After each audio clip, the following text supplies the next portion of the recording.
چل دیے تم آنکھ میں اشکوں کا دریا چھوڑ سبحان اللہ۔ پیدا ہوئے تو حق سے شریعت خرید لی، جب ہو گئے جوان تو امامت خرید لی، اور سر دے کے راہ حق میں شہادت خرید لی۔ ارے نانا کے دو نواسوں نے امت خرید لی، نانا کے دو نواسوں نے امت خرید لی، اور عشق رسول پاک کا پیکر بنا دیا۔ بول دیجئے سبحان اللہ۔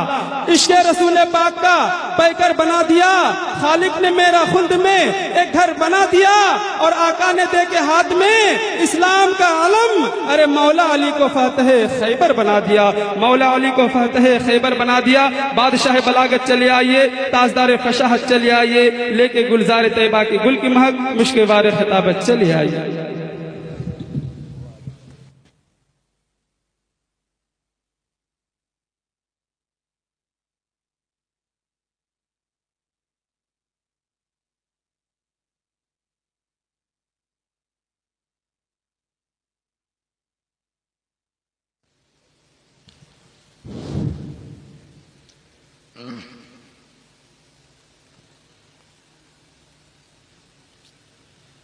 معزز سامعین کرام، حاضرین بزم، السلام علیکم ورحمۃ اللہ وبرکاتہ۔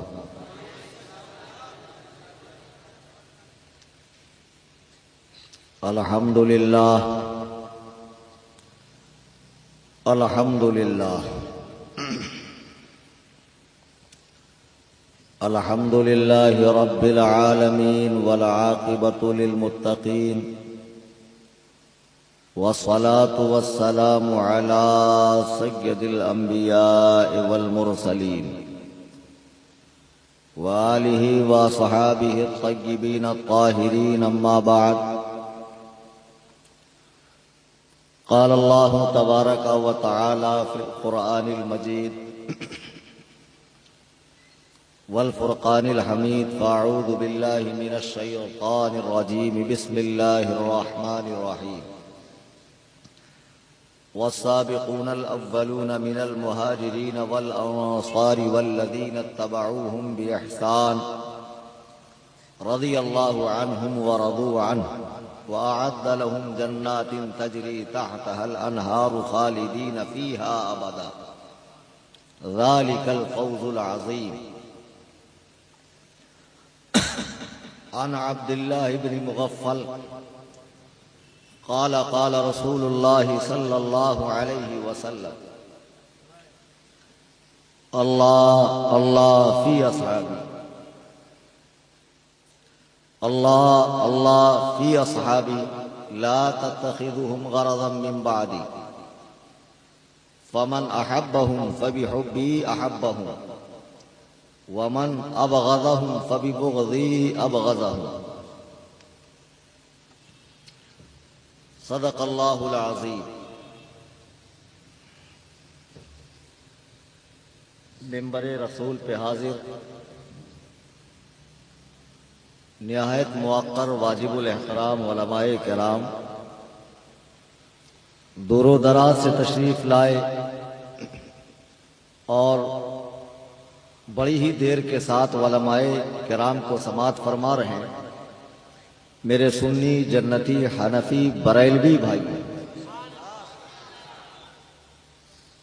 آئیے ہم اور آپ مل کر انتہائی عقیدت و محبت کے ساتھ سب سے پہلے نبی کے آخر الزماں خاتم پیغمبراں جناب احمد مجتبی محمد مصطفیٰ صلی اللہ تعالی علیہ وسلم کی بارگاہ میں ہدیہ درود و سلام پیش کریں۔ اللہم صلی علی سیدنا مولانا محمد۔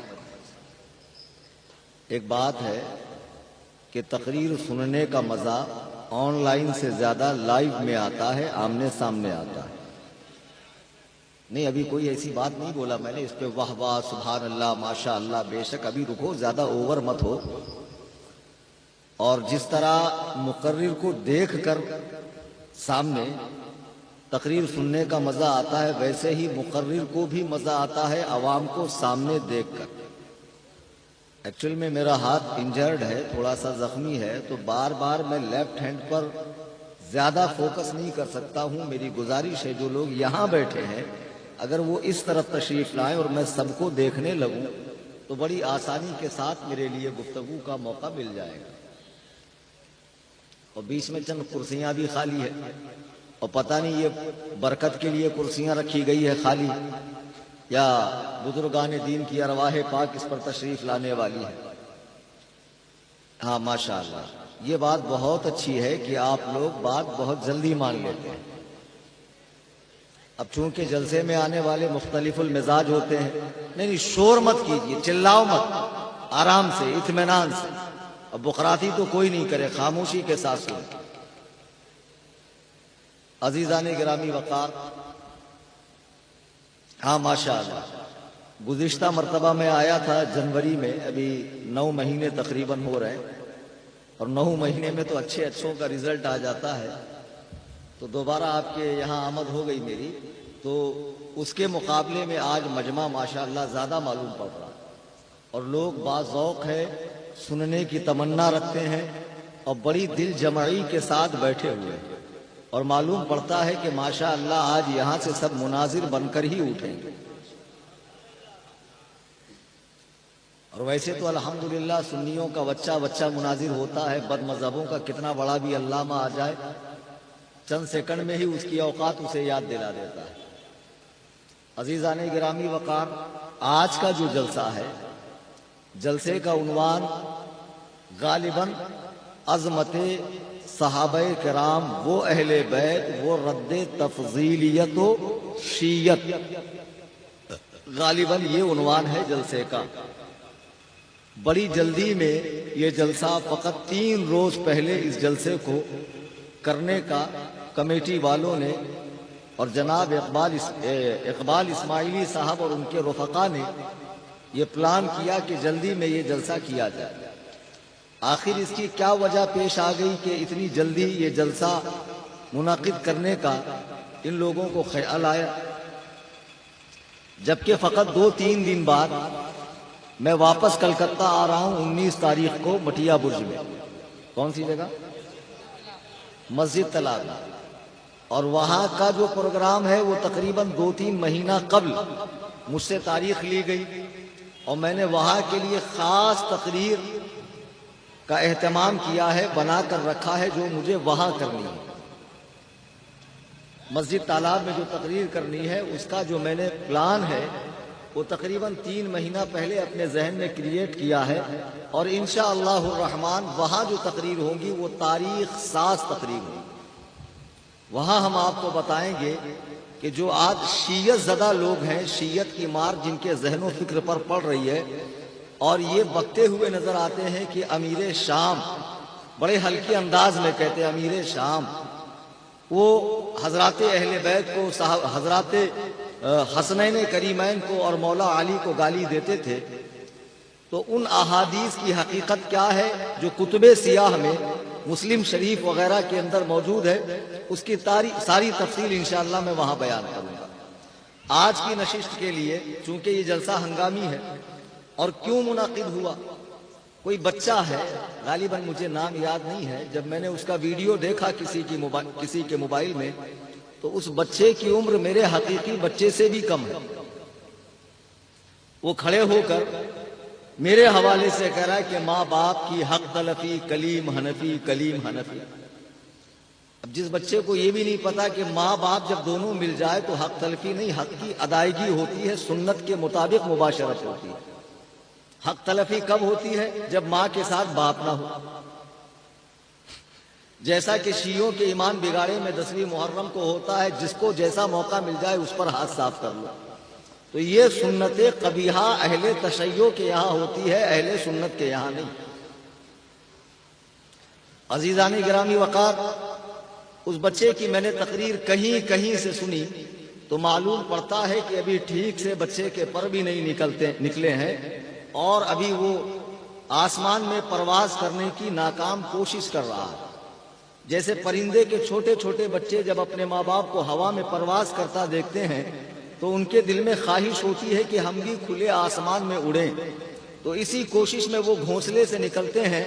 مولانا روم فرماتے ہیں طفل چوں نا رستجوں براں شود لقم اے ہر گرب اے براں شود، کہ پھر وہ پرندے کے بچے جو گھونسلے سے نکل کر کھلے آسمان میں اڑنے کے خواب دیکھتے ہیں، اڑ تو نہیں پاتے ہیں، نیچے آ کر کسی کتا بلی کا وہ لقمہ بن جاتا ہے.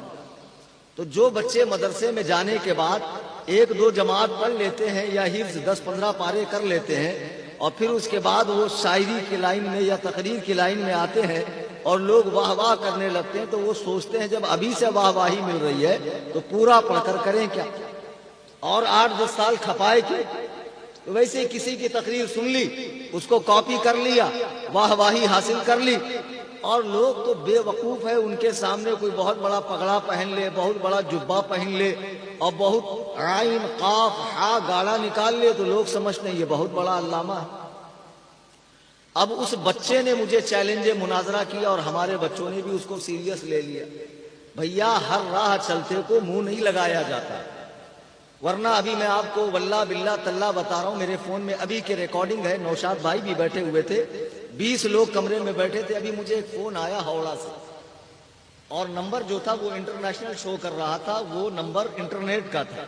اب دیکھیے سامنے والا مجھے دھمکیاں بھی دے رہا اور کال کیسے کر رہا، انٹرنیٹ کے نمبر سے. سوچنے والی بات ہے، اگر اس میں دم ہوتا، خم ہوتا، اس کی کوئی اصلیت ہوتی تو وہ بیچارہ اپنے نمبر سے کال کرتا. کال کرنے کے بعد کہتا آپ آئے ہیں اچھی بات ہے، تقریر کیجئے، لیکن خبردار شیعوں کے خلاف، تعزیہ کے خلاف اور امیر معاویہ کی حمایت میں بیان مت کرنا، ورنہ آپ پہنچ نہیں پائیں گے بمبئی تک. تو بھیا میں تو آ گیا، اسٹیج پر بیٹھ گیا اور اب تو گھڑی نے بھی 12 بجا دی، اب میں بھی تمہارے 12 بجانے جا رہا ہوں. آپ کہاں بیٹھے ہو بتاؤ تو، ہو مجمع میں کہیں؟ ابے ٹچے آدمی، تجھے یہ نہیں پتا میں کون ہوں؟ کلیم حنفی نام ہے میرا. کیا؟ اور الحمدللہ تو تو بہت ٹچا آدمی ہے. تیرے جیسے 2000 لوگوں نے کرناٹک میں مجھے گھیرا تھا، یوٹیوب پہ ویڈیو دیکھ لو، اور فقط ایک ہی بات کہی، مولانا معافی مانگ لو. میں نے کہا خون کا آخری قطرہ بھی بہے گا، میں معافی نہیں مانگوں گا. علماء دیوبند کافر ہیں، کافر رہیں گے، جو انہیں کافر نہ مانے وہ خود بھی کافر. تم یار ہمیں ڈرا رہے ہو ان سب باتوں سے. الحمدللہ ہم امام اہل سنت اعلی حضرت کی بارگاہ کے فیض یافتہ لوگ ہیں، اور ہم نے ان سے سچی عقیدت و محبت کی ہے، اور ان کا کرم ہے کہ الحمدللہ ہم لوگ ہر محاذ پہ ڈٹے رہتے ہیں، ہمارے قدم لڑکھڑاتے نہیں. حضرات یہ تو چند باتیں ہو گئی. آج کا جو جلسہ ہے اس کا عنوان ہے فضائل صحابہ و اہل بیت. محرم کا مہینہ ہے، سب جانتے ہیں، اس میں فضائل صحابہ کی کوئی ضرورت ہی نہیں ہے. سیدھا سیدھا عنوان ہونا چاہیے فضائل اہل بیت.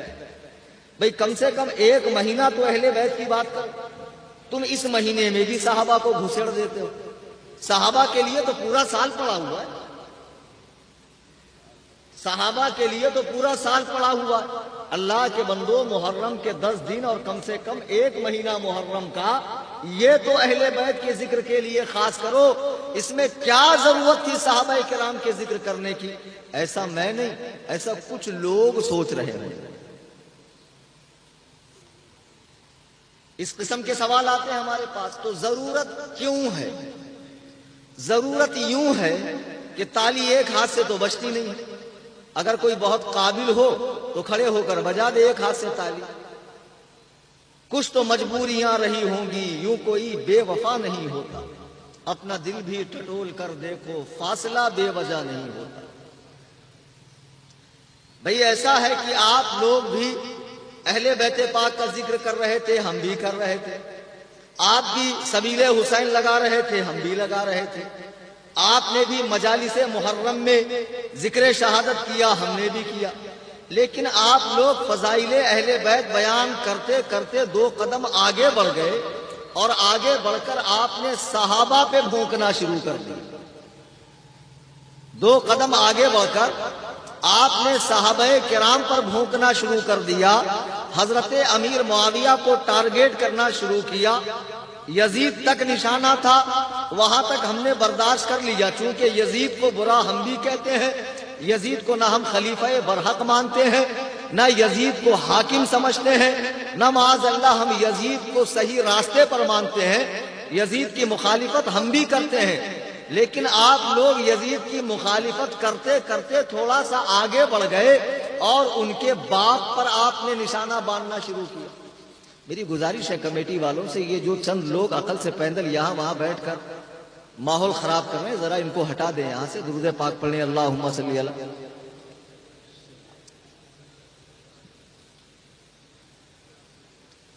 آپ جلسہ کرتے ہیں تو تھوڑے سے والنٹیئر کھڑا کر دیا کریں تاکہ یہاں وہاں جو بدمزگی پیدا ہوتی ہے وہ بدمزگی پیدا نہ ہونے پائے۔ عزیزان گرامی وقار، جیسا کہ آج کے پرفتن دور میں اہل سنت ایک فرقہ ہے، وہابی ایک فرقہ ہے، اہل حدیث ایک فرقہ ہے، اہل تشیع ایک فرقہ ہے، اہل قرآن ایک فرقہ ہے، نیچری ایک فرقہ ہے، لیکن جیسے اہل سنت و جماعت سے لوگ نکل کر وہابی دیوبندی بنے اور ہم نے ان کی روک تھام کے لیے وہابیت پر بہت کام کیا، 100 سال کے عرصے میں سینکڑوں مناظرے ہوئے، کتابیں لکھی گئی، وہابیوں کے ساتھ ڈیبیٹ ہوئے، وہابیوں کی حقیقت کو، ان کی پول کو کھول کھول کر عوام کے سامنے بیان کیا۔ اب سنیوں کا بچہ وہابیوں کے منحوس چہرے دیکھ کر پہچان لیتا ہے کہ یہ وہابی ہے، لیکن اب 10-15 سال کے عرصے سے سنیوں میں ایک عجیب و غریب فرقہ پیدا ہوا، اس فرقے کا نام ہے تفضیلی۔ اب ضرورت ہے کہ علماء کرام، مشائخ کرام، ائمہ مساجد، اہل قلم، اہل زبان اپنے دھیان کو اس طرف بڑھائیں اور اس فرقے پر کام کرنا شروع کرے اور امت کے اس نوجوان طبقے کو اس فرقے سے بچانے کی بھرپور کوشش کریں۔ علماء کرام ہر دور میں حق بولنے والی جماعت کا نام ہے، اور علماء کو چاہیے جتنے فتنے اٹھ رہے ہیں سب کا رد کریں اور سب کی حقیقت کو عوام کے سامنے کھول کھول کر بتائیں۔ یہ تفضیلی فرقہ کون سا ہے؟ تفضیلی ایک فرقہ وہ ہے، تفضیلی باقاعدہ کوئی فرقہ نہیں ہے، ایک سوچ ہے، ایک فکر ہے اور چند بگڑے ہوئے لوگوں کا ٹولہ ہے۔ وہ اہل سنت و جماعت ہی میں ہے۔ جیسے مجھ سے پہلے ایک مولانا کھڑے ہو کر فصیح و بلیغ خطاب فرما رہے تھے، مولانا شاہد القادری صاحب، اور انہوں نے بڑے اچھے انداز میں اس کا تعارف پیش کیا۔ اصل میں شیعہ جو ہے ہندوستان میں، انہوں نے کئی ساری بری رسمیں اہل سنت میں داخل کر دی، جیسے تعزیہ داری کی رسم۔ جب تیمور لنگ نے ہندوستان پہ حملہ کیا تو تیمور شیعہ نہیں تھا، لیکن تیمور لنگ کے ساتھ میں جو 12,000 کا لشکر ایران سے آیا تھا وہ لشکر شیعہ تھا۔ ان لشکریوں نے مسلمانان اہل سنت میں دھیرے دھیرے ایک بدعت کو فروغ دینا شروع کر دیا۔ آپ دیکھو جب محرم آتا ہے تو ماہ محرم میں اہل سنت کے معاملات کیا ہوتے ہیں؟ تعزیہ داری کے علاوہ سنی شادی نہیں کریں گے، بعض سنی گوشت نہیں پکائیں گے، بعض سنی 10ویں تاریخ کو جھاڑو نہیں ماریں گے، جب تک تعزیہ دفن نہ ہو جائے کھانا نہیں پکائیں گے، بعض سنی فقیروں کا لباس پہنا کر اپنے بچوں سے بھیک منگوائیں گے، بعض سنی اس مہینے میں نیا مکان نہیں خریدیں گے، نیا کاروبار نہیں شروع کریں گے، بعض سنی اس پورے مہینے میں سیاہ لباس پہنیں گے یا ہرا لباس پہنیں گے۔ طرح طرح کی بدعات اہل سنت و جماعت میں جو آتی گئی، یہ اہل تشیع کی طرف سے آتی گئی، اور شیعہ خوش ہیں کہ بغیر ہمارے تبلیغ کرے ہمارا کام دھیرے دھیرے سنیوں میں پھیل رہا ہے۔ یہاں تک بھی علماء کرام نے برداشت کیا، رد کرتے رہے، پیار سے سمجھاتے رہے، لیکن دھیرے دھیرے ہم نے دیکھا کہ کچھ سالوں سے جو مشہور مزارات ہیں، مشہور درگاہیں ہندوستان میں، جیسے خواجہ غریب نواز سرکار کی، حضرت وارث پاک کی، ماریرا مطہرہ کی، حیدرآباد کی چند خانقاہیں، مدرسے اور درگاہیں، یہاں سے نئی فکر کے لوگ پیدا ہوئے اور ان کا جو اٹیک ہے وہ صحابہ کرام پر ہے۔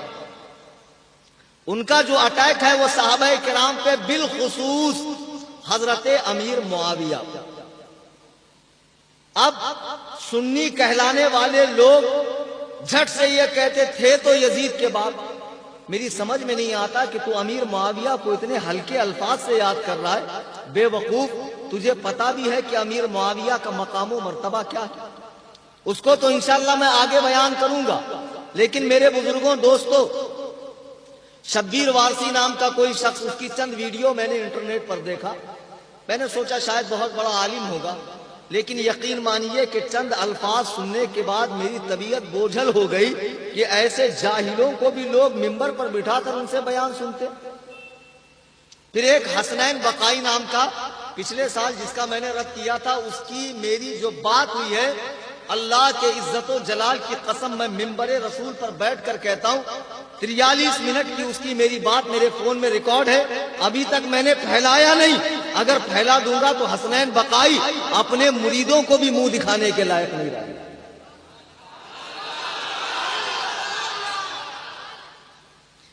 آن لائن سن رہا ہوگا حسنین بقائی اور اس کے چیلے. جب میں نے عربی میں بات کی تو فرماتے مجھے عربی نہیں آتی, مجھے انگلش آتی ہے. تو میں نے کہا انگلش میں بھی مولوی کورس ہوتا ہے کیا؟ بڑی ترقی ہو گئی یار زمانے کی. پہلے تو ہم لوگ 18 سال تک مدرسے میں الف با تا سے لے کر بخاری تک پڑھتے, اور اس کے بعد 2 سال شعبہ تحقیق میں کسی کوہنا مشق مفتی کے ہاتھ کے نیچے فتاوی نویسی کا گر سیکھتے, فن سیکھتے, پھر 18 سال کے بعد مفتی بنتے. لیکن اب ماشاء اللہ کالج میں چلے گئے, 2-4 بیان سن لیا, 2-4 اردو کی کتاب سن لی, پڑھ لی, اور مفتی بن گئے, بیان کرنے لگے. اور لوگ ان کو پیر صاحب بنا رہے ہیں, ہاتھ پیر چوم رہے ہیں, اور ان کو سمجھ رہے ہیں کہ یہ لوگ جنت کا دروازہ توڑ کر ہم کو جنت میں داخل کروائیں گے. میرے بزرگوں, دوستو, جب میں نے بات کی تو فرماتے مجھے عربی نہیں آتی. تو میں نے کہا آپ تو مجھے مناظرے کا چیلنج کر رہے تھے. جب مناظرہ ہوگا, آمنے سامنے بیٹھیں گے, حوالے تو دینے پڑیں گے نا, حوالے تو دینے پڑیں گے. بیٹھو نا یار, جیسے کہا ویسی رکھو, بیٹھو. اس کو بند کیجئے, مائک میں آواز آ رہی ہے, یا اس کا رخ تھوڑی دوسری طرف پھیر دیجیے. تو میں نے کہا بھیا پھر کیا کرو گے؟ تو بقائی صاحب فرماتے ہیں, پتہ نہیں بقا میں بھی ہے کہ فنا کے درجے میں چلے گئے, فرماتے ہیں کہ وہ میں کر لوں گا کسی عالم کی مدد سے. میں نے کہا واہ بیٹا, مناظرے کا چیلنج آپ کرو, اور جب مناظرے کی نوبت آ جائے تو کسی مولوی کی مدد سے مناظرہ کرو. اب ایک گھامر, یہ مناظرہ ہے, بچوں کا کھیل نہیں ہے. للہ تو نے اتنا آسان سمجھ لیا ہے مناظرہ کرنا. مناظرہ کرنا ہے, حلوہ کھانا نہیں ہے, عورتوں کے ساتھ بیٹھ کر قوالی کرنا نہیں ہے, عورتوں کے ساتھ بیٹھ کر مستی سے قوالی کرنا کہ پیروں میں گھنگرو لچکے کمریا, میں تو ناچوں گی گولر تلے. ہائے ہائے, کیا فرماتے ہیں؟ میں تو ناچوں گی گولر تلے. ماشاءاللہ ماشاءاللہ. اجمیر شریف میں 2.5 دن کے جھوپڑے پر بیٹھ کر پیر صاحب پھیل گئے ہیں اور 4 کلو گانجا مار دیا, آنکھیں لال ہے. لوگ کہہ رہے طریقت کا نشہ ہے, معرفت کا نشہ ہے. 4 کلو گانجا مارنے کے بعد آنکھیں لال نہیں تو کیا پیلی ہوگی؟ اب فرماتے طریقت کا نشہ ہے. اور ایسے گنجیڑی, ایسے چرسی, ایسے بٹن کھانے والے حرام خور نشیڑی جن کو استنجا کا ڈھیلا لینا نہیں آتا ہے, کہتے ہیں امیر معاویہ نے اہل بیت پاک کو گالیاں دی ہیں. سن لو او حرام خورو, یہ کلیم حنفی رضوی ممبئی کا رہنے والا, سن لو پہلے 19 تاریخ کو آ رہا ہوں میں مٹیا برج میں, تالاب مسجد تالاب میں آ رہا ہوں. جس کسی شیعہ کی ماں نے جنا ہو, تفضیلی کے ماں نے جنا ہو, آ کر مجھ سے حضرت امیر معاویہ کے مسئلے پر مناظرہ کر لے.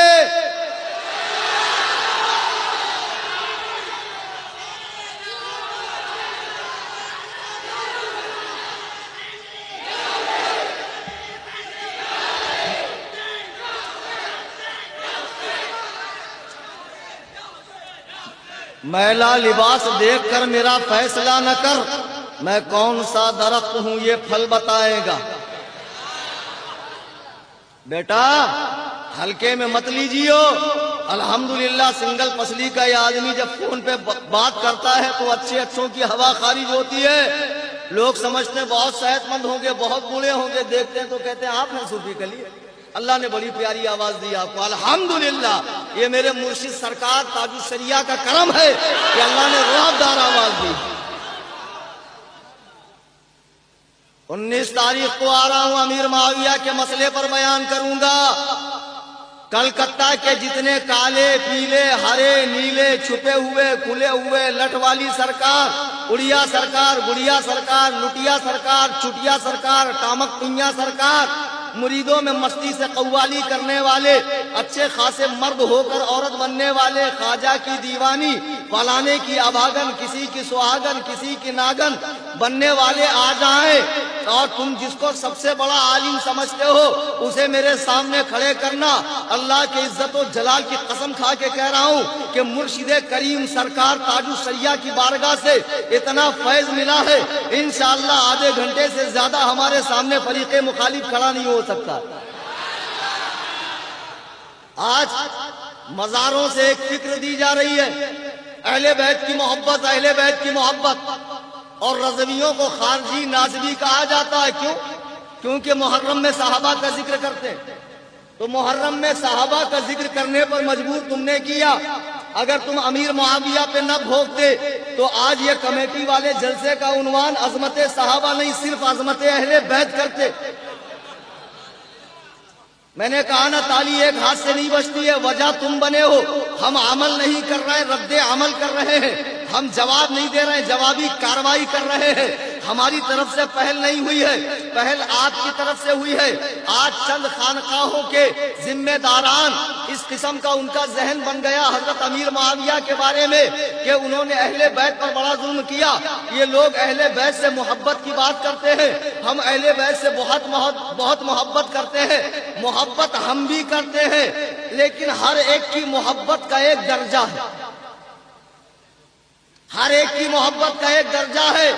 ہم ولی کو نبی تک نہیں ملائیں گے، نبی کو خدا تک نہیں ملائیں گے، جس سے جتنی محبت کرنی چاہیے اتنی ہی محبت کریں گے۔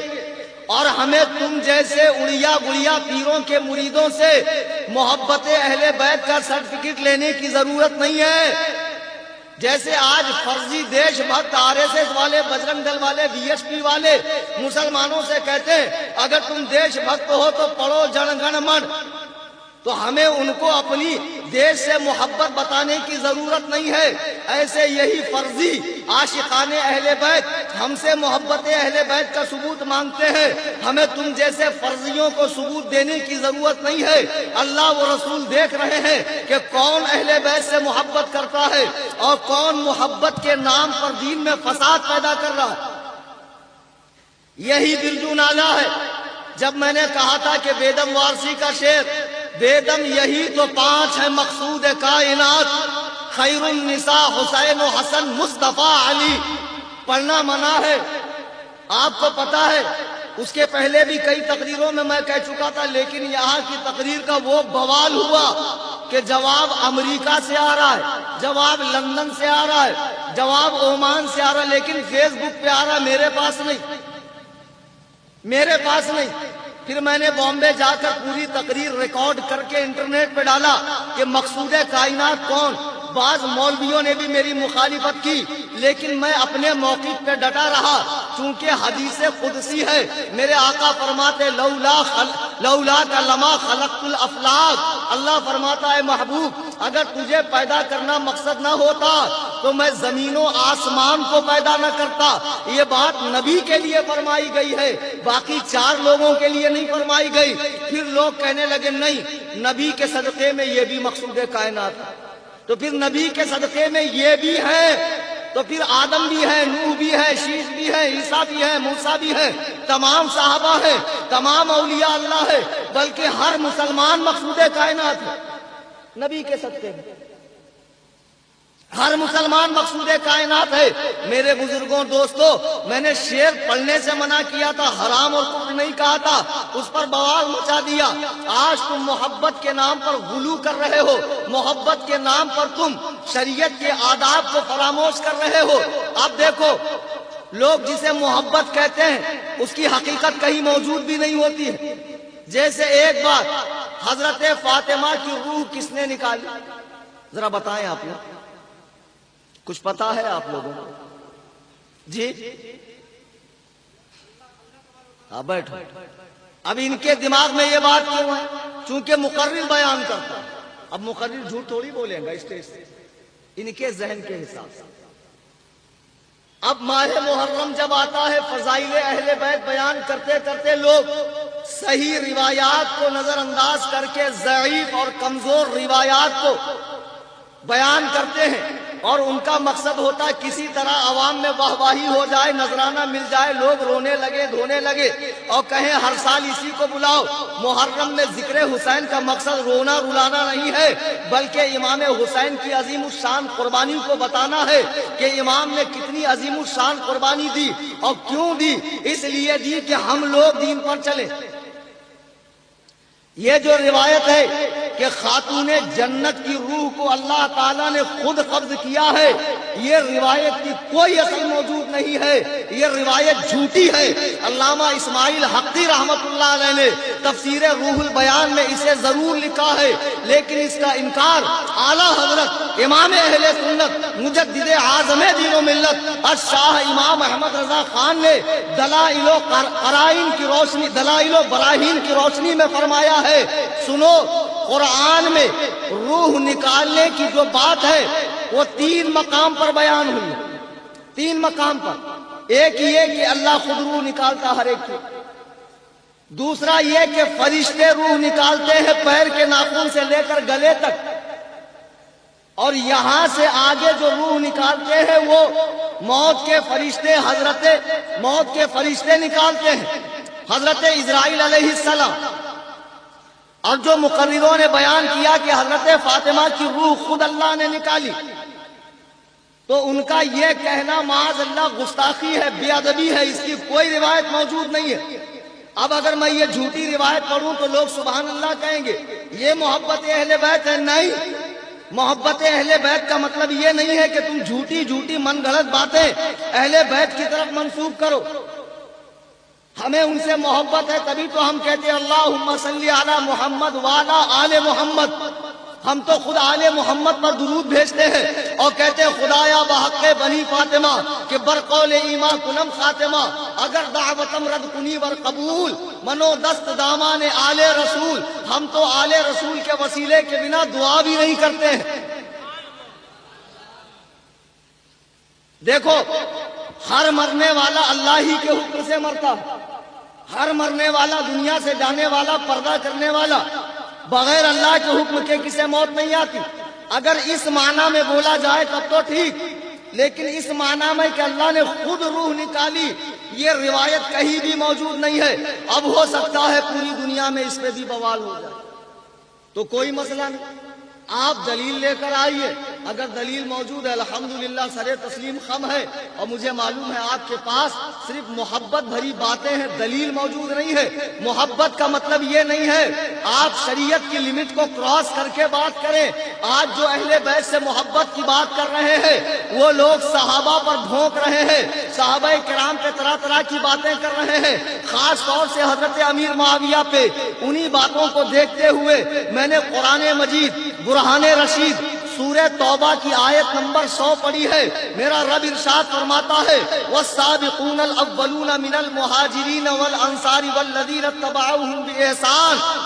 سب سے پہلے بے شک مہاجرین اور انصار میں سابقین اولین، یعنی جو صحابہ کرام مکے سے مدینے آئے ان میں جو لوگ پہلے ایمان لائے، اور مدینے میں جو صحابہ پہلے ایمان لے کر آئے اور جو لوگ بعد میں ان کی پیروی میں مسلمان ہو گئے، اللہ فرماتا وَأَعَدَّ لَهُمْ جَنَّاتٍ تَجْرِي تَحْتَهَا الْأَنْهَارُ. اللہ نے ان سب لوگوں سے جنت کا وعدہ فرمایا ہے جس کے نیچے نہریں بہتی ہیں. سب سے پہلے دلیل کیا ہوتی ہے؟ قرآن کریم. اس سے کوئی مسلمان انکار کر سکتا ہے؟ اب قرآن کریم کہتا وَأَعَدَّ لَهُمْ جَنَّاتٍ تَجْرِي. اللہ نے مہاجرین سے، انصار سے، اہل بدر سے، بیعت رضوان والوں سے، عشرہ مبشرہ سے، فتح مکہ کے بعد ایمان لانے والوں سے جنہوں نے مہاجرین و انصار کی تقلید میں اسلام قبول کیا ہے، اللہ نے ان سب سے جنت کا وعدہ فرمایا ہے۔ قرآن تو نبی کے ہر صحابی کو جنتی کہہ رہا ہے۔ یہ 2 ٹکے کا شیعت زدہ مولوی منبر پہ کھڑے ہونے کے بعد حضرت امیر معاویہ پہ بھونک کر قرآن کریم کی مخالفت کر رہا ہے یا نہیں کر رہا ہے؟ یہ 2 ٹکے کا مولوی جس کو ٹھیک سے اردو پڑھنی بھی نہیں آتی ہوگی، کبھی مدرسے کا منہ نہیں دیکھا، باپ بڑے پیر صاحب تھے تو بیٹا بھی پیر صاحب بن گیا، لیکن بیٹا ڈاکٹر کا بیٹا ڈاکٹر نہیں بنتا، انجینئر کا بیٹا انجینئر نہیں بنتا ہے، اسے پہلے پڑھنا پڑتا ہے۔ اگر تمہارا باپ پیر تھا تو تم بھی مدرسے میں جا کر پہلے سیکھ لو، پڑھ لو، پیر بننے کا طریقہ معلوم کر لو۔ لیکن کیا کریں، عوام بیچاری جاہل ہے، جس کا پگڑا بڑا دیکھ لیا، جس کے گلے میں موٹے موٹے مالا کی تسبیح دیکھ لی، جس کی 10 انگلیوں میں 20 انگوٹھی دیکھ لی، سمجھے کہ یہ بہت پہنچے ہوئے، یہ ہمارا بیڑا پار لگا دیں گے۔ اور ایسے بیڑا غرق کرنے والے لوگ گلی گلی میں گھوم رہے ہیں، صحابہ کرام پہ بھوک رہے ہیں، امیر معاویہ پہ طعن کر رہے ہیں۔ مجھے یہ بتاؤ، جو قرآن تم پڑھ رہے ہو اور جہاں سے تم اہل بیت کی محبت کا ثبوت لے کر آتے ہو کہ اللہ نے فرمایا قُلْ لَا أَسْأَلُكُمْ عَلَيْهِ أَجْرًا إِلَّا الْمُؤَدَّةَ فِي الْقُرْبَى، کہ اے نبی، یہ دین پہنچانے کے بدلے آپ امت سے صرف اپنے گھر والوں کی محبت مانگیے۔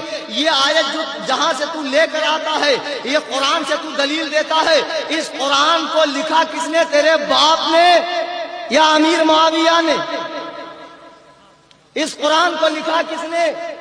سرکار پر قرآن نازل ہوتا تھا تو لکھنے والے 13 صحابہ تھے، ان میں سے ایک امیر معاویہ بھی ہیں۔ اور پھر محبت اہل بیت کی بات کرتے ہو، امام حسن مجتبیٰ جو حضرت علی کے صاحبزادے ہیں، انہوں نے 6 مہینہ خلافت کرنے کے بعد خلافت دی کسے؟ حضرت امیر معاویہ کو۔ ان کی بیعت بھی کی، امام حسین نے بھی بیعت کی۔ مجھے بتاؤ، اگر امیر معاویہ باغی گروہ کے آدمی ہے، جہنمی ہے، صحابی نہیں ہے، مسلمان نہیں ہے، اہل بیت پر ظلم کرنے والے ہیں، تو حیدر کرار کے بیٹے نے خلافت راشدہ حضرت امیر معاویہ کو دی کیوں؟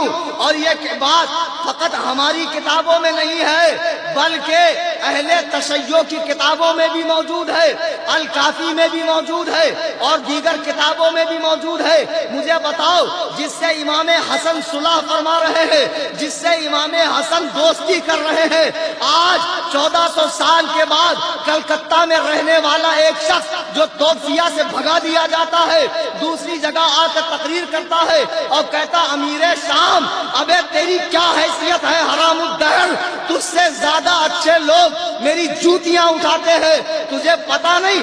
الحمدللہ میں شیخ الحدیث ہوں ایک مدرسے میں، یہ لونڈا مجھے مناظرے کا چیلنج کرے گا۔ اور آج جب میں آ چکا ہوں تو کہاں ہے یہ؟ کدھر مر گیا؟ شیعوں کے 12ویں امام کی طرح غائب ہو گیا؟ پتہ لگاؤ اس کا۔ یہ سب برساتی مینڈک ہے، بہت ٹر ٹر کر کے نیندیں خراب کرے گا، لیکن جب ان کا مقابلہ کسی سے ہو جائے تب ان کو اپنی حیثیت یاد آتی ہے۔ میرے بزرگوں، دوستو، قرآن کریم نے جملہ صحابہ کے بارے میں کہا رضی اللہ عنہم ورضوا عنہ، اللہ ان سے راضی ہے، وہ لوگ اللہ سے راضی ہے۔ وَأَعَدَّ لَهُمْ جَنَّاتٍ تَجْرِي تَحْتَهَا الْأَنْهَارُ، اللہ نے ان کے لیے جنت کا وعدہ فرمایا ہے جس کے نیچے نہریں بہتی ہے۔ یہ تمام صحابہ سے وعدہ کیا ہے۔ کیا امیر معاویہ صحابی نہیں ہے؟ ارے امیر معاویہ تو بہت بڑے درجے کے صحابی ہے، ایک ادنا درجے کا صحابی بھی اس کے مقام کو بھی بڑے سے بڑا ولی نہیں پہنچ سکتا ہے۔ ادنا درجے کا صحابی کس کو کہتے ہیں؟ جس نے 99 سال کی عمر میں یا 100 سال کی عمر میں اسلام قبول کیا، نماز نہیں پڑھی، روزہ نہیں رکھا، جہاد نہیں کیا، تبلیغ قرآن و سنت نہیں کی، نبی کی بارگاہ میں آیا، سرکار کو پیٹھ کے پیچھے سے دیکھا اور انتقال ہو گیا ایمان کی حالت میں، وہ ادنا درجے کا صحابی اس صحابی کے درجے کو بڑے سے بڑا غوث اعظم اور بڑے سے بڑا قطب و ابدال بھی نہیں پہنچ سکتا ہے۔ ارے امیر معاویہ تو وہ ہے جو سرکار پر اترنے والے قرآن کو لکھا کرتے تھے، جن کی بہن سرکار کے نکاح میں تھی، اللہ اکبر کبیرہ، جن کو حضرت عمر فاروق نے ملک شام کا امیر بنایا تھا۔ اور حضرت عمر فاروق کتنے سخت آدمی، اتنے سخت آدمی ہے کہ ایک مرتبہ بیٹھے ہوئے ہیں، ایک شخص کے لیے آپ پروانہ لکھ رہے ہیں گورنر کا، اسے گورنر بنا کر بھیج رہے ہیں کہیں، اتنی دیر میں آپ کا پوتا آتا ہے، آپ کی گود میں بیٹھ کر آپ کی داڑھی سے کھیلتا ہے، تو اس شخص نے کہا کہ اے امیر المومنین، آپ کا پوتا کتنا گستاخ ہے کہ آپ کی گود میں بیٹھ کر آپ سے کھیل رہا، اگر میرا پوتا ہوتا تو میں ایک جھاپڑ مار دیتا۔ حضرت عمر جو اس کے لیے پروانہ لکھ رہے تھے، لیٹر لکھ رہے تھے، پھاڑ دیا، فرمایا جو قوم پر رحم نہیں، جو اپنی اولاد پر رحم نہیں کرتا ہے وہ قوم پر کیا رحم کرے گا، تو گورنر بننے کے لائق نہیں ہے۔ اب حضرت عمر نے حضرت امیر معاویہ کو گورنر بنایا، ان کے زمانے میں بھی گورنر رہے، حضرت عثمان کے زمانے میں بھی گورنر رہے۔ حضرت امیر معاویہ اور حضرت علی کی جنگ کیا ہے تمہیں پتا ہے؟ ہم کہتے مت پڑھو لیکن تم سمجھنے کا نام ہی نہیں لے رہے ہو، اوقات ہے اتنی اور بات کرتے ہو بڑی بڑی۔ اصل میں حضرت امیر معاویہ کے چچیرے بھائی ہیں حضرت عثمان، ان کو بے دردی کے ساتھ شہید کیا گیا 18 ذی الحجہ کو، جس دن عید غدیر مناتے ہیں شیعہ، اور اب کچھ چھپے ہوئے رافضی جو ہمارے اندر سنیت کا لبادہ اوڑھ کر اپنی شیعت کو فروغ دے رہے ہیں، وہ لوگ بھی عید غدیر منا رہے، کہتے اعلان ولایت مولائے کائنات، یعنی رسول اللہ نے غدیر خم پر علی کے ولی ہونے کا اعلان کیا۔ میں کہتا ہوں ابے گھامڑ، تو علی سے کیا محبت کرتا ہے، تو علی سے کیا عقیدت رکھتا ہے، تو علی کو کیا چاہتا ہے؟ 10ویں ذی الحجہ کو آخری حج کے موقع پر دنیا سے جانے سے پہلے نبی نے دنیا کو بتایا کہ علی ولی ہے، تو علی کو تب ولی مانتا ہے؟ ارے میں تو علی کو پیدا ہوتے ہی صحابی مانتا ہوں، جس نے آنکھیں کھول کر سب سے پہلے سرکار کے چہرے کو دیکھا ہے۔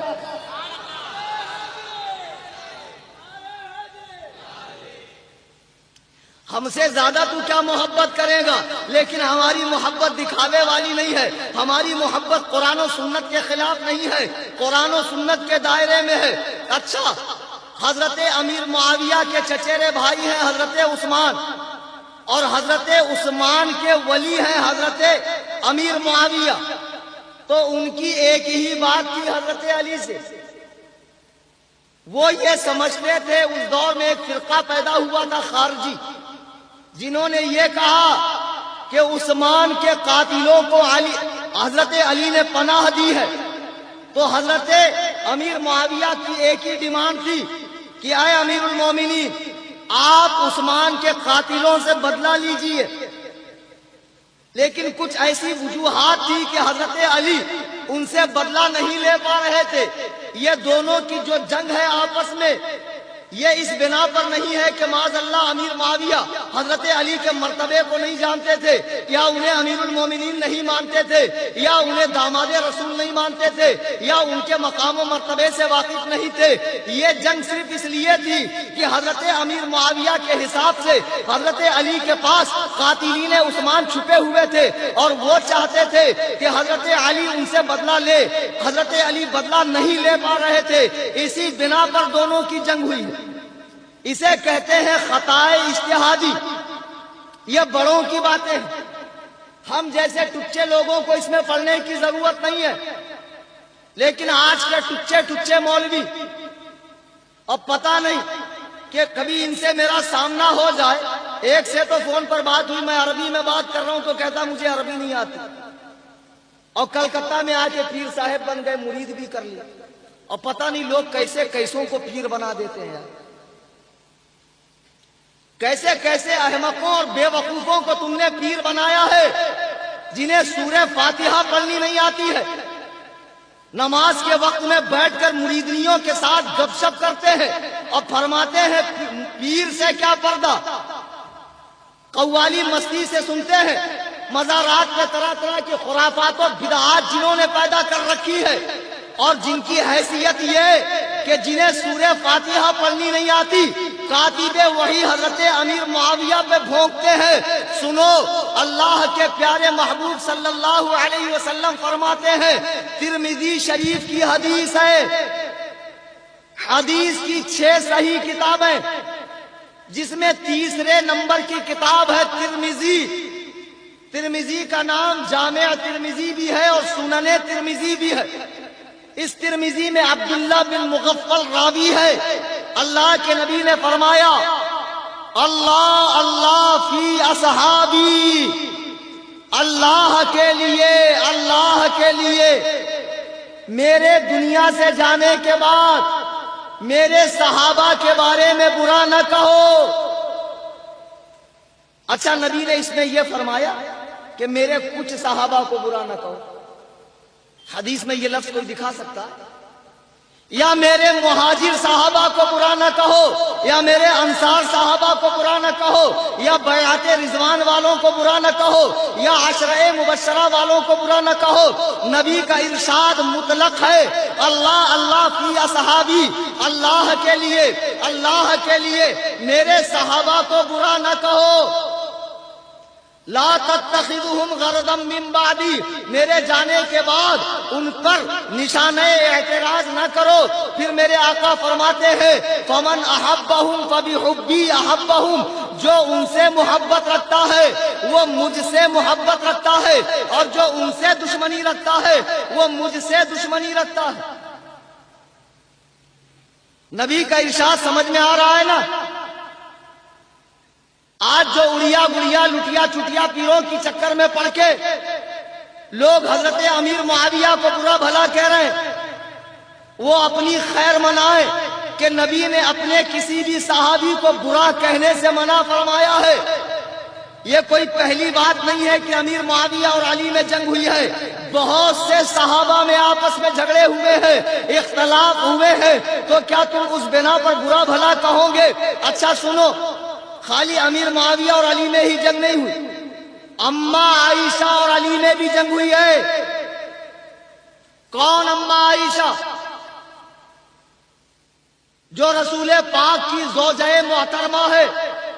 آج جب وسیم رضوی نام کے ایک خبیث نے یو پی کی سرزمین پر اماں عائشہ کے بارے میں ایک فلم کا اعلان کیا، ایک ٹریلر لانچ کیا، تو کلیجے پر ہاتھ رکھ کر بتاؤ، اہل بیت کی دن رات مالا جپنے والے کیا ان کو معلوم نہیں کہ اہل بیت میں سب سے پہلے نبی کی بیویاں داخل ہیں؟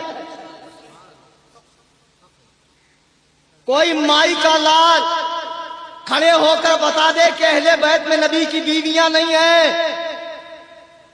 وہ تو پوری امت کی مائیں ہیں، اور حقیقی ماں سے زیادہ ان کا ادب و احترام پوری امت میں فرض ہے۔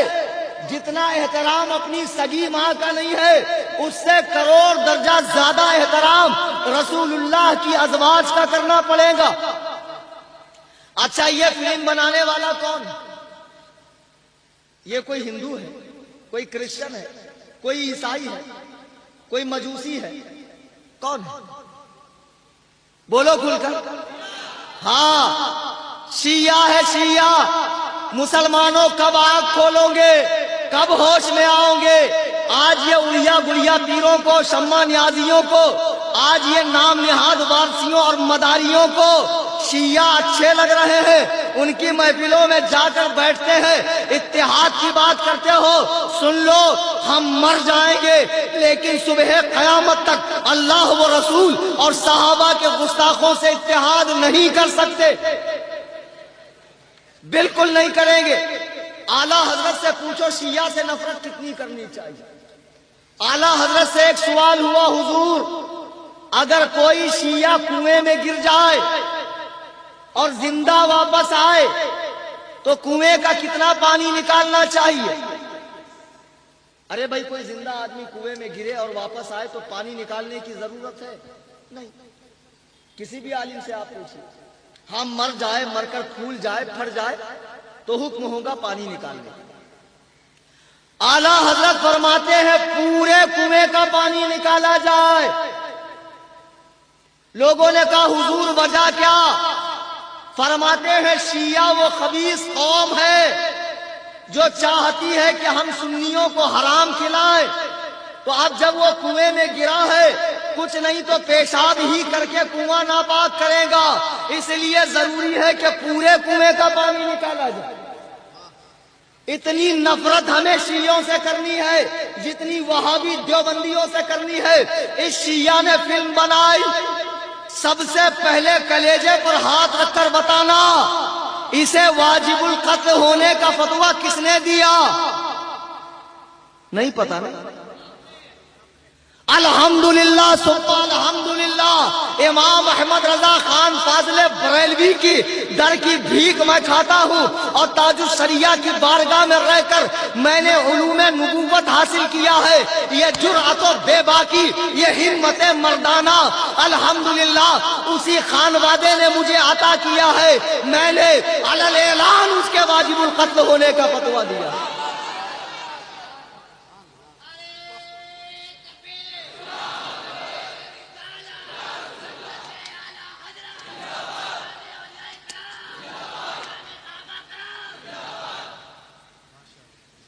اس کے بعد کئی مقامات پہ سنی بریلویوں نے احتجاج کیا، دھرنے نکالے،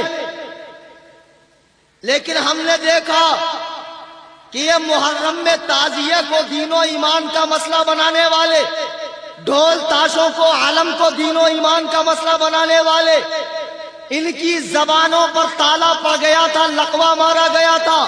یہ اجمیر کے حرام خور مجاور کامران چرسی اور سرور چرسی، یہ دونوں باپ بیٹے جو امیر معاویہ پر تو بھونکتے ہیں لیکن انہوں نے اماں عائشہ کی عظمت کے لیے ایک لفظ بھی نہیں بولا ہے. اسی طریقے سے ماررہ مطہرہ کا بگڑا ہوا وہ چھوکرا سبطین حیدر، اس نے بھی ایک لفظ اماں عائشہ کی عظمت کے لیے نہیں بولا. اسی طریقے سے وارث پاک کی بارگاہ کے جو جوہلا اور سڑک چھاپ جاہل جانشین ہے انہوں نے بھی زبانیں نہیں کھولی. اگر اماں عائشہ کے تحفظ کے لیے زبانیں کھولی ہے تو صرف اور صرف بریلویوں نے کھولی، صرف اور صرف بریلویوں نے کھولی ہے. تمہاری زبانوں پہ اس وقت کیا لقوہ مار گیا تھا؟ کون اماں عائشہ؟ وہ اماں عائشہ کہ واقعہ عفق قرآن کے اندر موجود ہے، یعنی تہمت کا واقعہ. آپ سب جانتے ہیں کہ اللہ کے رسول ایک جنگ پر گئے، ساتھ میں صحابہ تھے. اماں عائشہ کی عمر اس وقت 14 یا 15 سال کی تھی. واپسی پر رات میں ایک جگہ قیام کیا. اماں عائشہ حاجت کے لیے باہر گئی تو اتفاق سے ان کے گلے میں ایک ہار تھا جو انہوں نے اپنی بہن حضرت اسما سے لیا تھا، اور لڑکیوں کو زیورات کا بڑا شوق ہوتا. وہ ہار ٹوٹ کے گر گیا. واپس آئی تو دیکھا کہ ہار نہیں، واپس ہار کے لیے چلی گئی. اب قافلے نے روانگی لے لی تو جو اماں عائشہ کا ہودج اٹھائے ہوئے تھے، ہودج یعنی ایک ڈولی جس میں عورتیں بیٹھا کرتی تھی، انہوں نے ڈولی اٹھائی تو ان کو احساس نہیں ہوا کہ اندر اماں عائشہ نہیں ہے، کیونکہ وہ بہت دبلی پتلی اور کم سن تھی. قافلہ آگے بڑھ گیا. اماں عائشہ واپس آئیں تو قافلے کا نام و نشان بھی نہیں ہے. تو اسی جگہ ایک پتھر پہ لیٹ گئی کہ جب مجھے نہ پائیں گے اپنے قافلے میں تو واپس آئیں گے، میری تلاش و فکر میں واپس آئیں گے. آپ لیٹ گئی. قافلے میں ایک صحابی حضرت صفوان بن معطل تھے. ان کا کام یہ تھا کہ جب قافلہ آگے جاتا تو پیچھے سے وہ قافلے کا گرا ہوا سامان اٹھاتے تھے. جب وہ گرا ہوا سامان اٹھانے کے لیے آئے تو انہوں نے دیکھا کہ اماں عائشہ سو رہی ہیں. آیت پردہ سے پہلے انہوں نے اماں عائشہ کو دیکھا تھا تو انہوں نے اماں عائشہ کو مردہ سمجھ کے پڑھا انا للہ و انا الیہ راجعون. جب انہوں نے یہ پڑھا تو اماں عائشہ اٹھ کر بیٹھ گئی. تو انہوں نے اپنا اونٹ قریب کیا. اما عائشہ فرماتی ہے، بخاری کی حدیث ہے جس میں واقعہ عفق کی پوری تفصیل ہے، فرماتی اللہ کی قسم صفوان بن معطل نے انا للہ و انا الیہ راجعون کے علاوہ نہ کوئی دعا پڑھی نہ مجھ سے بات کی. صحابی نے انہیں اونٹ پہ بٹھایا اور دوسرے دن دوپہر میں وہ لوگ قافلے والوں سے مل گئے. اس دور میں بھی نام نہاد مسلمان موجود تھے جن کا ظاہر تو مسلمان تھا لیکن اندر سے کافر تھے. اس میں ایک خبیث منافق عبداللہ ابن ابی نے مدینہ پہنچتے پہنچتے پورے مدینے میں بوال کر دیا کہ رسول اللہ کی بیوی عائشہ اب پاک دامن نہیں رہی ہے بلکہ وہ فلانے صحابی کے ساتھ رات بتا کر آ گئی. جب اما عائشہ مدینے پہنچی تو بیمار پڑ گئی. 1 مہینے تک گھر سے نکلی نہیں، ان کو پتہ ہی نہیں مدینے میں کیا ہو رہا. پورے مدینے میں بوالا ہو گیا، پورے مدینے میں ہلہ مچ گیا کہ رسول اللہ کی بیوی اب پاک نہ رہی معاذ اللہ. اس میں 3 صحابی بھی انوالو ہو گئے تھے. ایک حضرت حسان بن ثابت بھی تھے، انہوں نے بھی اس تہمت کو بڑھاوا دینا شروع کیا. بعض مرتبہ صرف باتیں ہوتی، حقیقت نہیں. حقیقت کی تہ میں جا کر حقیقت کا بتایا لگایا کرو، سنی سنائی بات پہ بھروسہ مت کیا کرو. اکبر بادشاہ نے بیربل سے پوچھا سچ اور جھوٹ میں کتنا فرق؟ بیربل نے کہا 4 انگل. جو دیکھا وہ سچ، جو سنا وہ جھوٹ. محض سنی سنائی بات پر تعلقات توڑ لینا، رشتہ داری ختم کر دینا، یہ اچھی بات نہیں ہے. بہرحال 1 مہینے تک اما عائشہ بیمار رہی. 1 مہینے کے بعد جب وہ رفع حاجت کے لیے جا رہی تھی تب ان کو پتا چلا کہ میرے بارے میں اس طرح کی باتیں کہی جا رہی ہیں. آپ اپنے ماں باپ کے یہاں آ گئے. اللہ اکبر کبیرہ. اب 1 مہینے تک سرکار نے بھی کچھ نہیں فرمایا، نہ ان سے بات کی. اپنے ماں باپ کے یہاں آ گئے. سرکار بے چین ہے، مضطرب ہے، پریشان ہے. آخر اس مسئلے کا حل کیسے نکالا جائے؟ تو حضرت عمر کو بلا کر پوچھا کہ عمر یہ بتاؤ، میں تو اپنی بیوی کو جانتا ہوں وہ کیسی ہے، تم بتاؤ عائشہ کیسی ہے؟ حضرت عمر کہتے ہیں یا رسول اللہ علیہ السلام، یا رسول اللہ علیہ السلام، اللہ تعالیٰ نے یہ گوارا نہیں کیا کہ مکھی آپ کے بدن پر بیٹھے. چونکہ مکھی گندگی پر بیٹھتی ہے تو رب نہیں چاہتا کہ جو چیز گندگی پر بیٹھتی ہو وہ آپ کے جسم پاک پر بیٹھے. تو یا رسول اللہ، اللہ کیسے چاہے گا کہ ایک گندی عورت آپ کے نکاح میں رہے؟ خدا کی قسم اما عائشہ سے آپ کا نکاح اللہ کی مرضی سے ہوا ہے تو یقیناً اما عائشہ پاک ہے. یقیناً اما عائشہ پاک ہے. چونکہ آپ کو معلوم ہے جب خدیجۃ الکبریٰ کا وصال ہو گیا ام المومنین کا، اللہ کے نبی صلی اللہ علیہ وسلم مغموم رہنے لگے، پریشان رہنے لگے. حضرت جبریل، بخاری کی حدیث ہے، ریشم کے کپڑے میں تصویر بنا کر لے کر آئے. تو کس کی تصویر تھی؟ اما عائشہ صدیقہ کی. اور فرمایا خدا تعالی چاہتا ہے وَزَوْجَتُكِ فِي الدُّنْيَا وَالْآخِرَةِ، یہ دنیا اور آخرت میں دونوں جگہ آپ کی بیوی رہے. یہ خدا چاہتا ہے دونوں جگہ آپ کی بیوی رہے. اما عائشہ سے رسول اللہ کا نکاح خدا بندے قدوس و جبروت کی مرضی سے ہوا. اچھا، اب اللہ کے نبی نے حضرت عثمان سے پوچھا کہ عثمان، میں تو اپنی بیوی کو جانتا ہوں، تم بتاؤ تم عائشہ کے بارے میں کیا کہتے ہو؟ حضرت عثمان بن عفان نے کہا یا رسول اللہ، خدا تعالی نے آپ کے سائے کو زمین پر نہیں پڑنے دیا تاکہ کسی کا پیر اس پر پڑے اور بے ادبی ہو جائے. ایک عورت جو اچھی نہ ہوتی تو خدا تعالی کبھی بھی اس بات کو قبول نہ فرماتا کہ وہ آپ کے نکاح میں رہے. اما عائشہ سے آپ کا نکاح اللہ کی مرضی سے ہوا ہے. یقیناً منافقین جھوٹے ہیں اور اما عائشہ پاک دامن ہے. اللہ کے رسول نے حضرت علی سے پوچھا. آج لوگ حضرت عائشہ اور علی کی جنگ کو بیان کرتے ہیں. انشاءاللہ یہ تو میں 19 کو بتاؤں گا، سارا موضوع وہیں کے لیے اٹھا رکھا ہے میں. اللہ کے رسول نے حضرت علی سے پوچھا ہے علی تم عائشہ کے بارے میں کیا کہتے ہو؟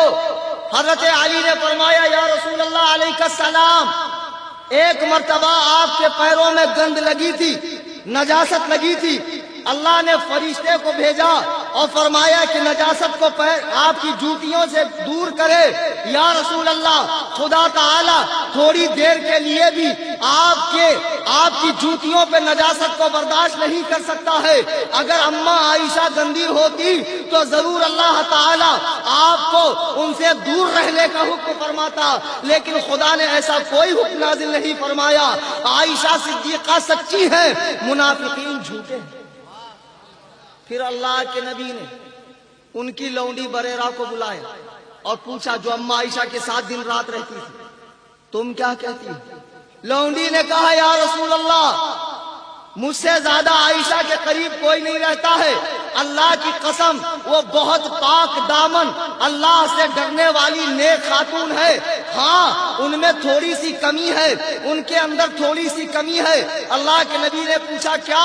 تو کہتی ہیں ابھی وہ چھوٹی بچی ہے، آٹا گوندتے گوندتے سو جاتی ہے اور بکری آ کر آٹا کھا لیتی ہے، اس کے علاوہ اماں عائشہ میں کوئی کمی نہیں۔ اللہ کے نبی حضرت عائشہ کے گھر تشریف لائے تو اللہ کے نبی نے کہا عائشہ اگر تم گنہگار ہو تو توبہ کر لو۔ تو حضرت عائشہ فرماتی ہے اگر میں کہوں کہ میں پاک ہوں تو کوئی نہیں مانے گا، اور کہوں گنہگار ہوں تو سب لوگ مان لیں گے، میرا رب جانتا ہے کہ میں گنہگار نہیں ہوں۔ اللہ کے نبی بیٹھے ہوئے ہیں، وحی آنا شروع ہو گئی، سرکار کی حالت بدل گئی، آپ کی حالت متغیر ہو گئی۔ پھر قرآن کریم میں اللہ نے سورہ نور میں آیت نمبر 10 سے لے کر 20 تک کنٹینیو 10 آیتیں اماں عائشہ کی شان میں نازل فرمائی ہے۔ اللہ کے نبی مسجد نبوی میں آئے، منبر پہ کھڑے ہوئے اور تہمت لگانے والوں کو 80 کوڑے مارنے کی سزا دی۔ سنو اب قرآن نے اماں عائشہ کی پاک دامنی کی گواہی قیامت تک کے لیے دے دی ہے۔ اگر نبی چاہتے تو پہلے دن ہی فرما دیتے کہ یہ میری بیوی پاک دامن ہے، لیکن وہ بات حدیث بن جاتی۔ اگر حدیث بن جاتی تو بعد میں لوگ کہتے ہیں ضعیف حدیث ہے، موضوع حدیث ہے، یہ حدیث صحیح نہیں ہے۔ نبی نے انتظار کیا وحی کا، اور اللہ تعالیٰ نے قرآن میں اماں عائشہ کی پاک دامنی کا ذکر فرما دیا تاکہ کسی کو انکار نہ رہے۔ لیکن اس کے باوجود بھی ایک خبیث وسیم رضوی نے اماں عائشہ کے لیے فلم بنائی۔ برجو نالا والوں تمہاری غیرت کو کیا ہو گیا؟ تمہاری ایمانی غیرت کو کیا ہو گیا کہ تم خاموش ہو؟ تمہیں چاہیے تھا کہ تم احتجاج کرتے، تم دھرنا دیتے، تم جلوس نکالتے اور شیعوں کی حقیقت قوم مسلم کو بتاتے۔ آخر یہ بھی تو شیعہ ہی ہے جس نے اماں عائشہ کے اوپر فلم بنائی، اور فلم میں معاذ اللہ کسی بدکار عورت کو ننگا دکھا کر یہ ذہن دینے کی کوشش کی ہے معاذ اللہ کہ یہ اماں عائشہ۔ ارے وسیم رضوی خبیث، تجھے فلم ہی بنانا تھا، ڈائریکٹر ہی بننا تھا، تو کیا گھر میں تیری ماں بہنیں نہیں تھی؟ ان سے زیادہ اچھی فلم کس پر بن سکتی تھی؟ اپنے گھر کی عورتوں کو لے کر فلم بناتا۔ تو نے اتنی جرأت کیسے کی اماں عائشہ کے بارے میں فلم بنانے کی؟ آج جب اماں عائشہ پر فلم بنی تو یہ جتنے پیر صاحبان ہیں، تازیہ پارٹی کے لوگ ہیں، بزرگوں کو بدنام کرنے والے اڑیا گڑیا پیر ہیں، ان کی زبانیں کیوں نہیں کھلی؟ صحابہ پر بھونکنے کے لیے تو لمبی لمبی زبانیں کتوں جیسی باہر نکالتے ہو، لیکن جب اماں عائشہ کی ذات پر حملہ ہوا تب تم نے کچھ کیوں نہیں کہا؟ اماں عائشہ کون؟ ایک فضیلت بتا کر اپنی دوسری بات شروع کروں۔ اماں عائشہ وہ کہ اپنے بھانجے سے کہتی ہیں کہ نبی کی 11 بیویاں ہیں، لیکن 11 بیویوں میں 10 باتیں میرے اندر ایسی ہیں جو کسی بیوی میں نہیں ہے، کسی بیوی میں نہیں ہے۔ فرماتی ہے پہلی بات یہ کہ میں مسلمان پیدا ہوئی، یعنی نبی کی کوئی بیوی ایسی نہیں تھی جس کے ماں اور باپ دونوں مسلمان ہو۔ سوائے اما عائشہ صدیقہ کے۔ دوسری فضیلت یہ کہ اللہ نے حضور سے میرا نکاح اپنے حکم سے کروایا ہے، اور حضرت جبریل میری تصویر ریشم کے کپڑے پر لے کر آئے۔ تیسری فضیلت یہ کہ میرے ماں باپ دونوں مہاجر ہیں، ہجرت کرنے والے ہیں، کسی بیوی کے ماں باپ بھی مہاجر نہیں ہیں۔ چوتھی فضیلت یہ کہ مجھ سے نبی نے کنوارے پن کی حالت میں نکاح فرمایا ہے، جبکہ کسی بیوی سے سرکار نے کنوارے پن کی حالت میں نکاح نہیں کیا۔ باقی کی جتنی بیویاں ہیں سب بیوہ تھیں، پھر اللہ کے نبی نے ان سے نکاح فرمایا۔ فقط اما عائشہ وہ بیوی ہے جو کنوارے پن کی حالت میں سرکار کے نکاح میں آئی۔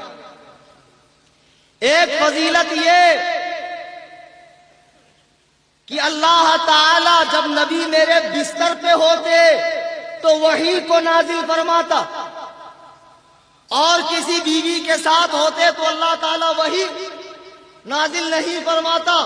ایک فضیلت یہ کہ سرکار اور میں ایک ہی برتن میں غسل کیا کرتے تھے، اور میری ایک فضیلت یہ کہ جب سرکار دنیا سے آخرت کا سفر اختیار فرما رہے ہیں، دنیا سے تشریف لے جا رہے ہیں، تو سرکار کا سر مبارک میرے سینے اور گردن کے بیچ میں تھا، اور اسی حالت میں اللہ کے محبوب نے دنیا سے آخرت کا سفر فرمایا۔ اور آخری فضیلت یہ کہ سرکار کی ہمیشہ کی آرام گاہ، ہمیشہ کے لیے سرکار کی قبر انور میرے حجرے میں بنائی گئی، کسی اور بیوی کی یہ فضیلت نہیں ہے۔ اتنی ساری فضیلتوں کی حامل ہے حضرت عائشہ، کیا ان کی حضرت علی سے جنگ نہیں ہوئی؟ ان کی بھی جنگ ہوئی، اور آج شیعہ ان پر بھی بھونکتے ہیں، اور تفضیلی امیر معاویہ پہ بھونک رہے ہیں۔ ہم کہتے ہیں صحابہ کے بیچ میں جو جنگیں ہوئی وہ اجتہاد کی غلطی تھی۔ ہم جیسے ٹچے اور چھوٹے لوگوں کا کام یہ نہیں ہے جو نبی کے زمانے سے اتنے زمانے بعد پیدا ہو کر، سر القرون میں پیدا ہو کر، نہ ہمیں قرآن کا علم، نہ حدیث کا علم، نہ نزول قرآن کے وقت ہم لوگ تھے، نہ تدوین حدیث کے وقت ہم لوگ تھے۔ ارے ہمیں تو ٹھیک سے فرائض و واجبات بھی نہیں آتی ہے۔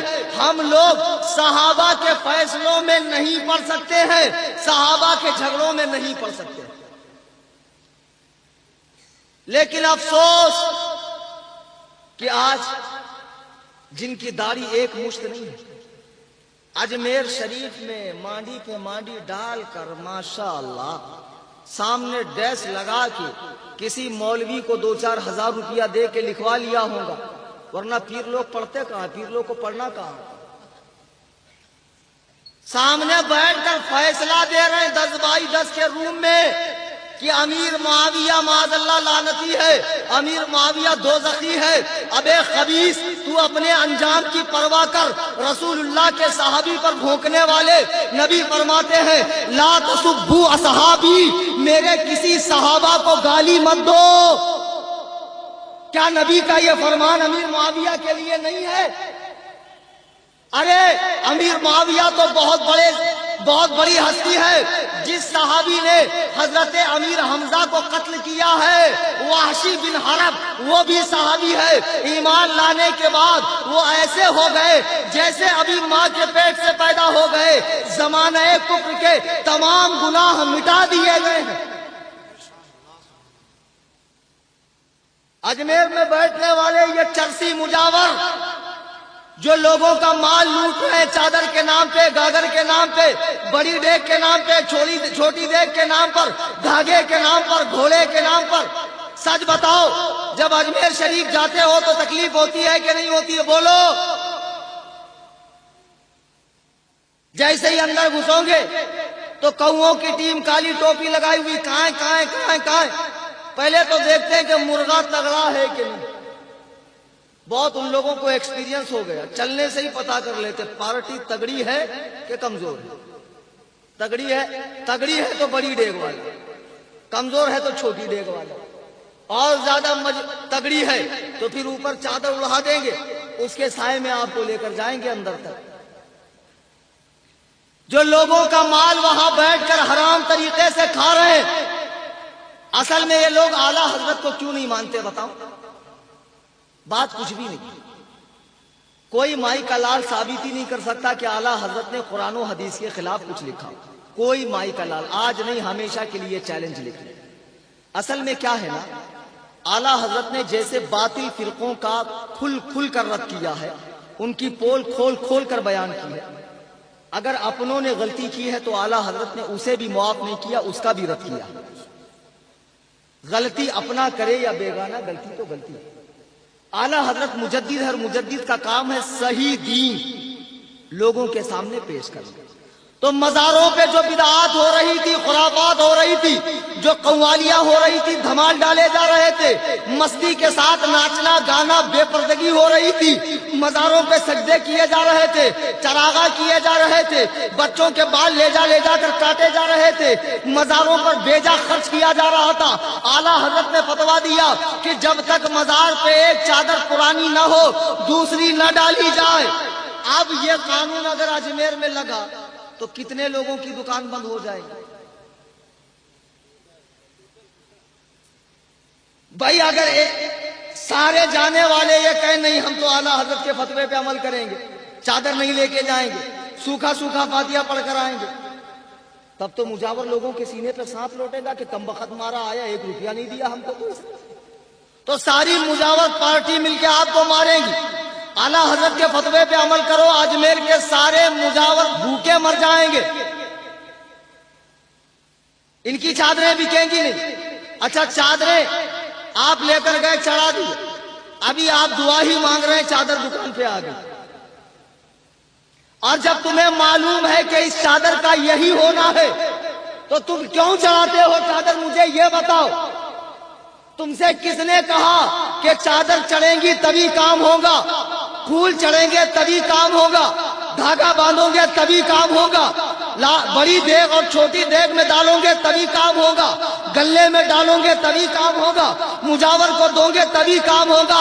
ارے یہ سارے دھندے تو ان حرام خور مجاوروں نے شروع کیے ہیں۔ میرا غریب نواز وہ سلطان الہند ہے، رسول اللہ کا بیٹا ہے، وہ معین بے کسا ہے، وہ رسول اللہ کا لخت جگر ہے، وہ دنیا دار حاکم نہیں ہے، کچھ لیں گے تو کام ہوگا۔ نہیں، آپ سچی عقیدت لے کر جاؤ، سچی محبت لے کر جاؤ، درود و سلام کا نذرانہ پیش کرو، انشاءاللہ آپ کی بگڑی بن جائے گی، آپ کی بن جائیں گی، لیکن اجمیر مجاور لوگوں کی بگڑ جائیں گی۔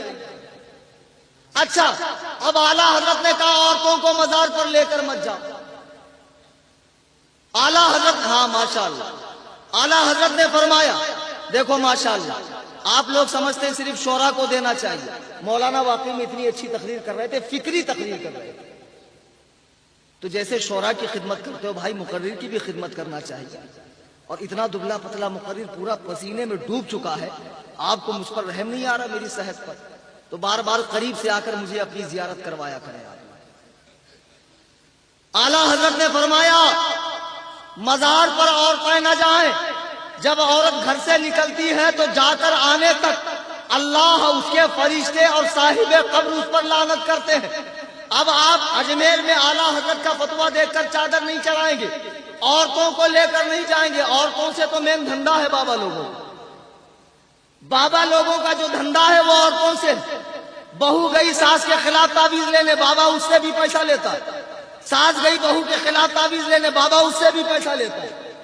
اب بے وقوف عورتیں بابا کے پاس جاتی ہے آدمی کو غلام بنانے کے لیے، آدمی کو پیروں میں ڈالنے کے لیے، اور خود 2-4 مرتبہ بابا کے گلے مل کر آ جاتی ہے۔ ارے بے وقوف عورت، اللہ قرآن میں فرماتا الرجال قوامون علی النساء، ہم نے مرد کو عورت پر حاکم بنایا ہے اور تو غلام بنانا چاہتی ہے۔ جیسے ہی آپ درگاہ میں سے نکلیں گے، سامنے پیٹی لے کر 3 درجن القاب ان کے دیکھو، آلے فلاں اور یہ وہ فلاں ابن فلاں کیا کیا القاب لکھے ہوئے پیٹی لے لے کر اجمیر شریف میں دیکھو، آپ کو بلائیں گے دعا تعویذ کے لیے. اس سے کہنا بے وقوف، اتنے بڑے بابا کی بارگاہ سے تو میں آ رہا ہوں، تجھ جیسے ٹچے سے میں کیا لوں؟ ارے اتنی بڑی سرکار سے میں فیض لے کر آ رہا ہوں، ابے ٹچے تیرا تعویذ کیا کرے گا؟ جیسے تو ٹچا تیرا تعویذ ٹچا. غریب نواز جو دینے کے لیے بیٹھے ہوئے ہیں اور 800 سالوں سے عطا ہی فرما رہے ہیں، کبھی خزانہ کرم میں کمی نہیں آئی ہے، اور انشاءاللہ ہندوستان والوں کو قیامت تک عطا فرماتے رہیں گے. لیکن وہاں بھی یہ دھندا کریں. اچھا یہ کہتے ہیں جب تک خادموں کو نہیں دیں گے غریب نواز خوش نہیں ہوں گے. تو بیچارے بھولے بھالے لوگ اجمیر شریف جانے کے بعد کیا خریدتے؟ کڑے، تانبے پیتل کے برتن، تانبے پیتل کی انگوٹھیاں، دھاگا پہن کر آ گئے. ہم نے کہا بیٹا دھاگا مت پہنو، ہندوؤں کی نشانی. بولے مولانا اجمیر کا. تو اگر کوئی مکے شریف سے ایک بوتل لے کر آئے، ڈرنک شراب پیو گے، مکے کی شراب پی لینا چاہیے، مکے شریف کی ہے. آپ کہیں گے مولانا کیسی بات کر رہے ہو، حرام چیز کہیں کی بھی ہو حرام ہے. تو جیسے حرام چیز کہیں کی بھی ہو حرام ہے، دھاگے اجمیر سے آئے تو باندھنا جائز نہیں ہوگا. چاندی کے علاوہ کسی بھی دھات کی انگوٹھی مرد کو پہننا جائز نہیں ہے. شریعت کے خلاف کام کر کے تم سکسیس ہو ہی نہیں سکتے ہو. اب اعلیٰ حضرت فرماتے قبر پہ اگربتی نہ جلائی جائے. اب عورتیں نہیں جائیں گی، چادر نہیں چڑھیں گی، اگربتی نہیں چڑھیں گے، دھاگے نہیں باندھے جائیں گے، چاندی پیتل کی انگوٹھی نہیں بکیں گی، تو بھوکا مرنا پڑے گا، لالے پڑ جائیں گے. پھر مجاوروں کو بھی باہر نکل کر کام کرنا پڑے گا، اور کام تو کرنا نہیں ہے، حرام کھانے کی عادت ہے. لوگوں کے جیبوں پر نظر ہوتی ہے مریدوں کے. میری سمجھ میں نہیں آتا جو بندہ پوری زندگی مریدوں کا مال لے لے کر کھاتا ہو، وہ مرنے کے بعد لوگوں کے مسئلے کیسے حل کرتا ہے؟ اور تم لوگ کیسے اس کے قبر پر جا کر ایسے ہاتھ پھیلا پھیلا کر دعا مانگتے ہو؟ ان گنجیڑی پیروں کی بات کر رہا ہوں. اور پیر لوگوں کا تو اتنا کریز ہے، اتنا کراؤڈ ہے آج کل پیروں کا. میں ایک جگہ کرناٹک میں تقریر کرنے گیا تو ایک صاحب میرے پاس آئے اور بولے مولانا ہمارے پیر صاحب بہت با کرامت ہے. میں نے کہا کیا کرامت دکھائی آپ کے پیر صاحب نے؟ بولے ایک ہی بیٹھک میں 20 کلو گانجا پی گئے. ماشاءاللہ. ایسے گنجیڑی چرسی ہر مزار پہ مت جایا کرو. آج کل لوگوں نے کیا 4 پتھر ایسے لگا دیے، پتھر، اور اس پر ہرا کپڑا ڈال دیا جنگل میں. اب کوئی بھٹک کے مسافر آ گیا، ضرور یہ کوئی بہت بڑے بزرگ ہوں گے، ضرور کوئی بڑے بزرگ ہوں گے. اس نے اگربتی لگا دی، تیسرے نے آ کے ناریل پھوڑ دیا. پھر تو کیا ماشاءاللہ دھیرے دھیرے پبلک آنا شروع. پھر حاضری بھی آ رہی ماشاءاللہ. اور حاضری کس کو آتی معلوم؟ جس کو یہ بھی نہیں پتا کہ محلے کے مسجد کا کلر کیسا ہے. سال میں ایک بار جاتا ہے بیچارہ عیدگاہ میں تو بازو والے کو دیکھتا چھوڑا کہ باندھا. اس کو حاضری آتی امام حسین کی. ارے باپ رے باپ، ایک سواں چبو دیکھو کتنی بڑی حاضری آتی. ایک بات بتاؤ یار ایمانداری سے، ہاں ماشاءاللہ انگلی میں انگلی جاتی ہے؟ بولو بھائی. نہیں. کیوں جا ہی نہیں سکتی؟ ایک باڈی میں ایک روح موجود ہو تو دوسری روح آ سکتی نہیں. کیسے آئیں گے؟ ہاں اگر یہ خالی ہو جائے، اس میں سے روح نکل جائے، پھر تو شاید ہم مان لے کہ آ سکتی ہے. پھر یہ عقیدہ بھی اسلامی نہیں، حلول کا عقیدہ اسلامی نہیں. میری سمجھ میں نہیں آتا کہ جن کو پیشاب کا ڈھیلا لینا نہیں آتا، سال بھر شراب پیتے رہتے ہیں، بیاس کھاتے رہتے ہیں، لوگوں کی زمینیں ہڑپتے ہیں، عالم علماء کی غیبت کرتے ہیں، مسجدوں میں نہیں جاتے، ان کے بدن میں امام حسین کیسے آ جاتے ہیں؟ میں بتاؤں ان کے بدن میں کیا آتے ہیں؟ خبیث جن آتا ہے. خبیث جن کا اثر ان کو ہوتا، اور وہ 1-2-4 باتیں صحیح بتا دیتے ہیں. اتفاق سے وہ صحیح ہوتی ہے تو لوگ بولتے ہیں اگر یہ غلط ہوتے تو صحیح کیسے بتاتے؟ مطلب جو آنے والے وقت کی بات بتا دے وہ اللہ کا ولی. کبھی سرکس دیکھا آپ نے؟ سرکس میں رومال کسی شخص کے پاس چھپا دیتے ہیں اور گدھے کی آنکھ پہ پٹی باندھ کر کہتے رومال ڈھونڈ، تو گدھا برابر اسی کے پاس جاتا ہے جس کے پاس رومال ہوتا ہے. تو اب گدھے کو بھی آپ لوگ ولی بنا لو، اس کا بھی مزار شریف بنا لو، اس کا بھی ایک سلسلہ بنا لو، سلسلہ حماریہ. عجیب حماقت ہے یار. کیسے کیسے لوگوں کو تم ولی مان رہے ہو، کیسے کیسے ٹچے لوگوں کو تم اللہ کا ولی مان رہے ہو. یہ حرام خور جن کو نمازوں کی توفیق نہیں، نماز روزے کی مخالفت کرتے، ذرا تو سوچو کہ جن کی محبت کا یہ دعویٰ کرتے وہ حسین اعظم 10ویں محرم ہجری 61 کو دوپہر کے وقت جب زخموں سے لہو لہان ہو چکے ہیں، سارا خون مبارک جسم سے بہہ چکا ہے، نیچے گرنے کے بعد سجدے میں تشریف لے جاتے ہیں اور فرماتے مولا تو گواہ رہے کہ حسین کی آخری وقت کی نماز نہیں چھوٹی ہے۔ حسین اعظم نے کربلا کے میدان میں آخری مرتبہ سجدہ کر کے بتا دیا کہ اے لوگوں جعلت قرۃ عینی فی الصلاۃ، نماز میرے نانا کی آنکھوں کی ٹھنڈک ہے۔ جو پیر نماز نہ پڑھتا ہو، نماز کی مخالفت کرتا ہو، علماء کی مخالفت کرتا ہو، عورتوں کے ساتھ مستی سے رہتا ہو، عورتوں کو کھلم کھلا مرید کرتا ہو، لوگوں سے نذرانے بٹورتا ہو، حضرات صحابہ پر بھونکتا ہو، محرم میں طرح طرح کی بدعات و خرافات کو ایجاد کرتا ہو، اللہ کی قسم ایسا شخص پیر نہیں ہو سکتا ہے۔ اپنے اندر سے جہالت دور کرو، علم سیکھو۔ اور یہ پیر لوگ بہت چاپٹر ہوتے ہیں، اپنے مریدوں کو عالموں کے قریب نہیں جانے دیتے۔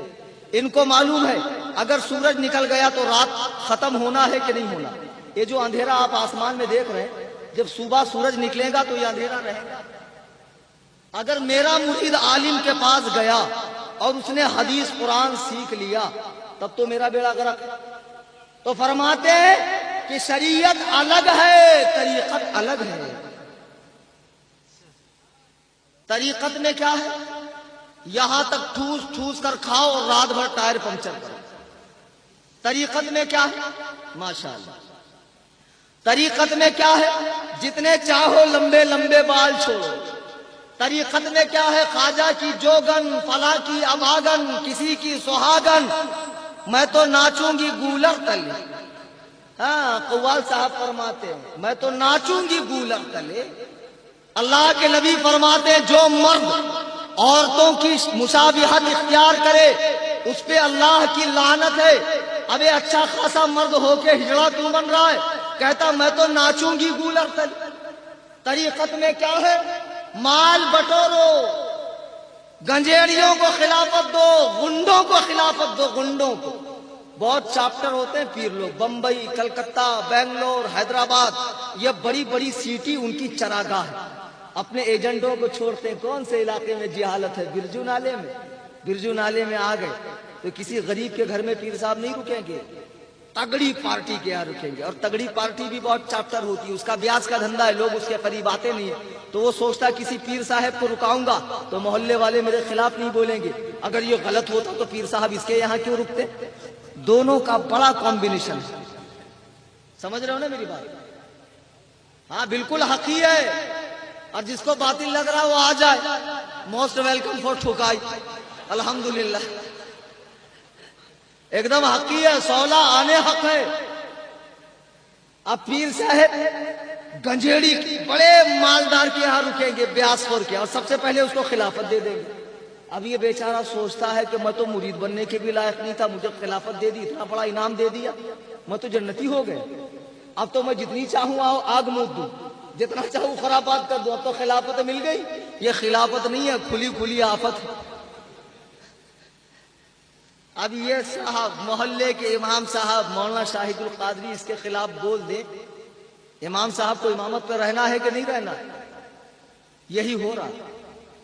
جوہلا کو مرید کر کے سلسلہ بڑھایا جا رہا ہے، اور جاہلوں کو کہا جاتا ہے علماء کے قریب مت جاؤ، وہ شریعت والے، ہم طریقت والے، اور ساری مستی کا نام طریقت رکھ دیا اور ساری سختی کا نام شریعت رکھ دیا۔ یعنی سختی سختی مولوی لوگ لے لیں اور مستی مستی پیر صاحب لے لیں۔ واہ، ایک بہت چاپٹر پیر صاحب تھے، بہت ہوشیار تھے، ضرورت سے زیادہ قابل تھے۔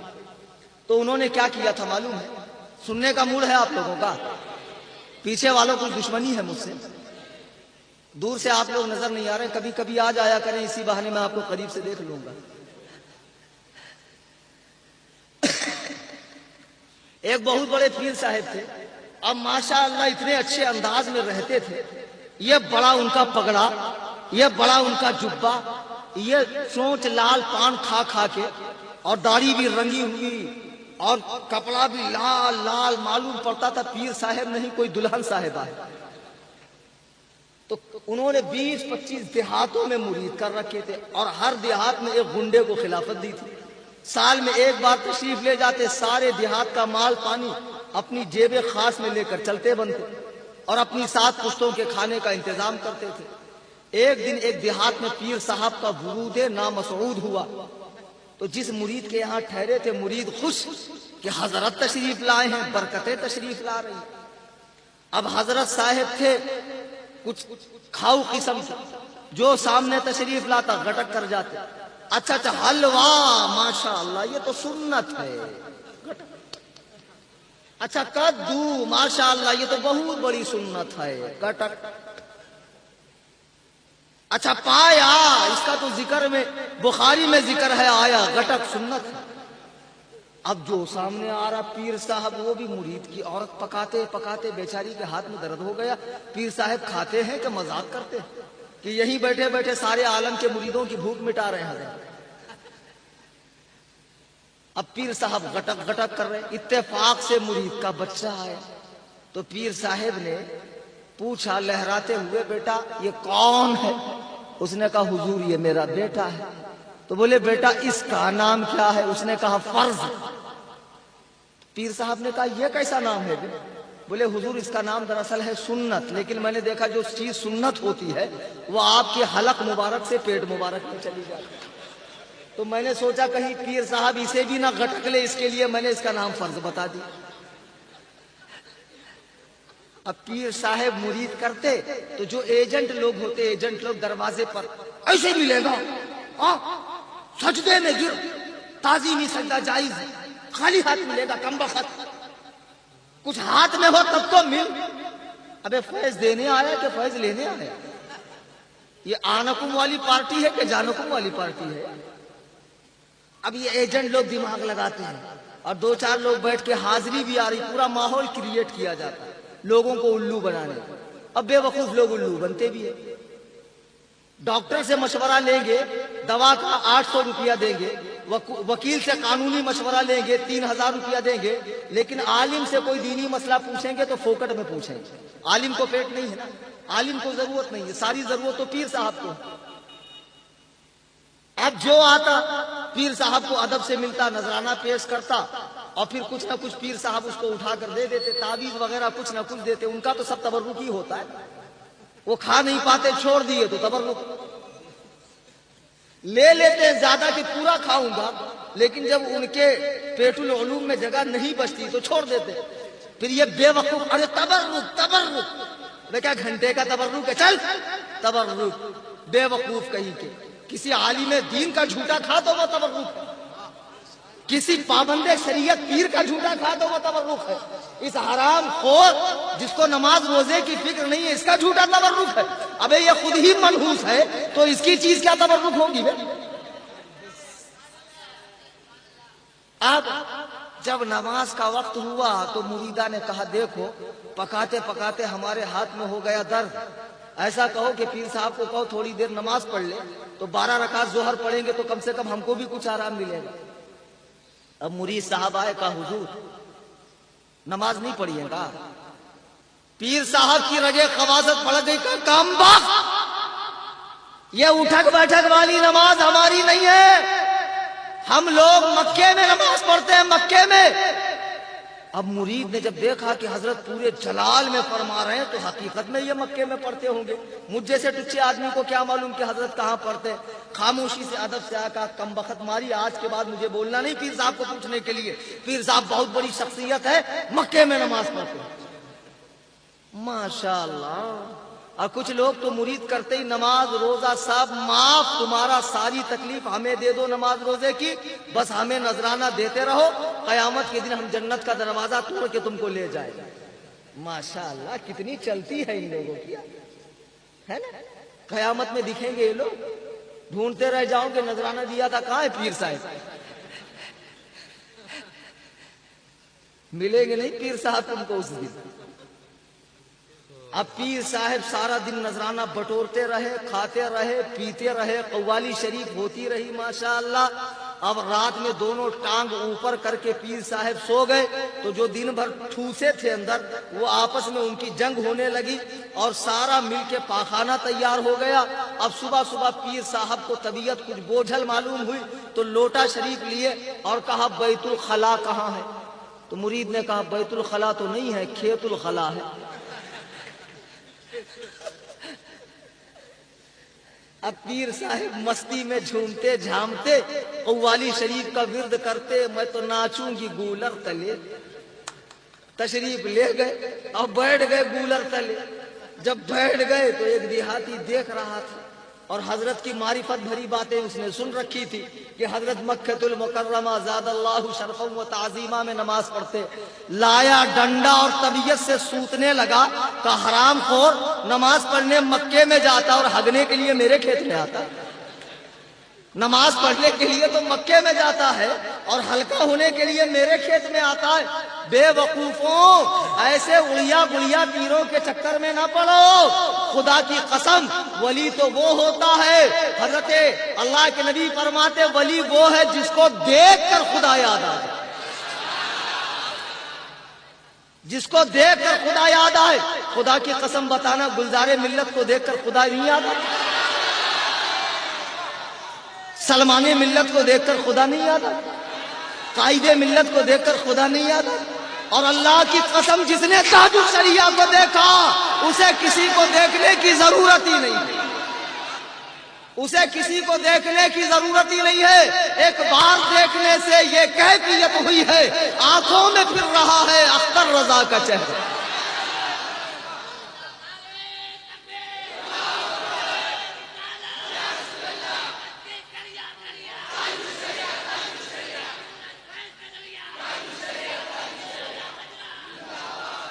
ولی تو یہ ہے سبحان اللہ جن کا اٹھنا بیٹھنا چلنا سونا ہر چیز سنت مصطفیٰ کے مطابق ہے، ہر چیز میں قرآن و سنت کی تابع داری ہے، قرآن و سنت کی پیروی ہے۔ اللہ اللہ، جیسے اس ماہ محرم کی 10 تاریخ کو نواسہ رسول کو بڑی بے دردی کے ساتھ شہید کیا گیا، تو آپ نیچے تشریف لانے کے بعد زمین پر کیا کرتے ہیں؟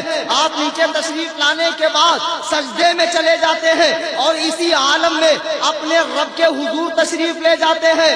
ہم نے دیکھا حسین اعظم کا یہ غلام، حسین اعظم کا ایک غلام ان کے طریقے پر چلنے والا 1 سال پہلے بریلی کی دھرتی میں عصر کی نماز پڑھ چکا ہے، مغرب کی نماز کا انتظار کر رہا ہے، دعائے حزب البحر کا ورد ہو چکا ہے۔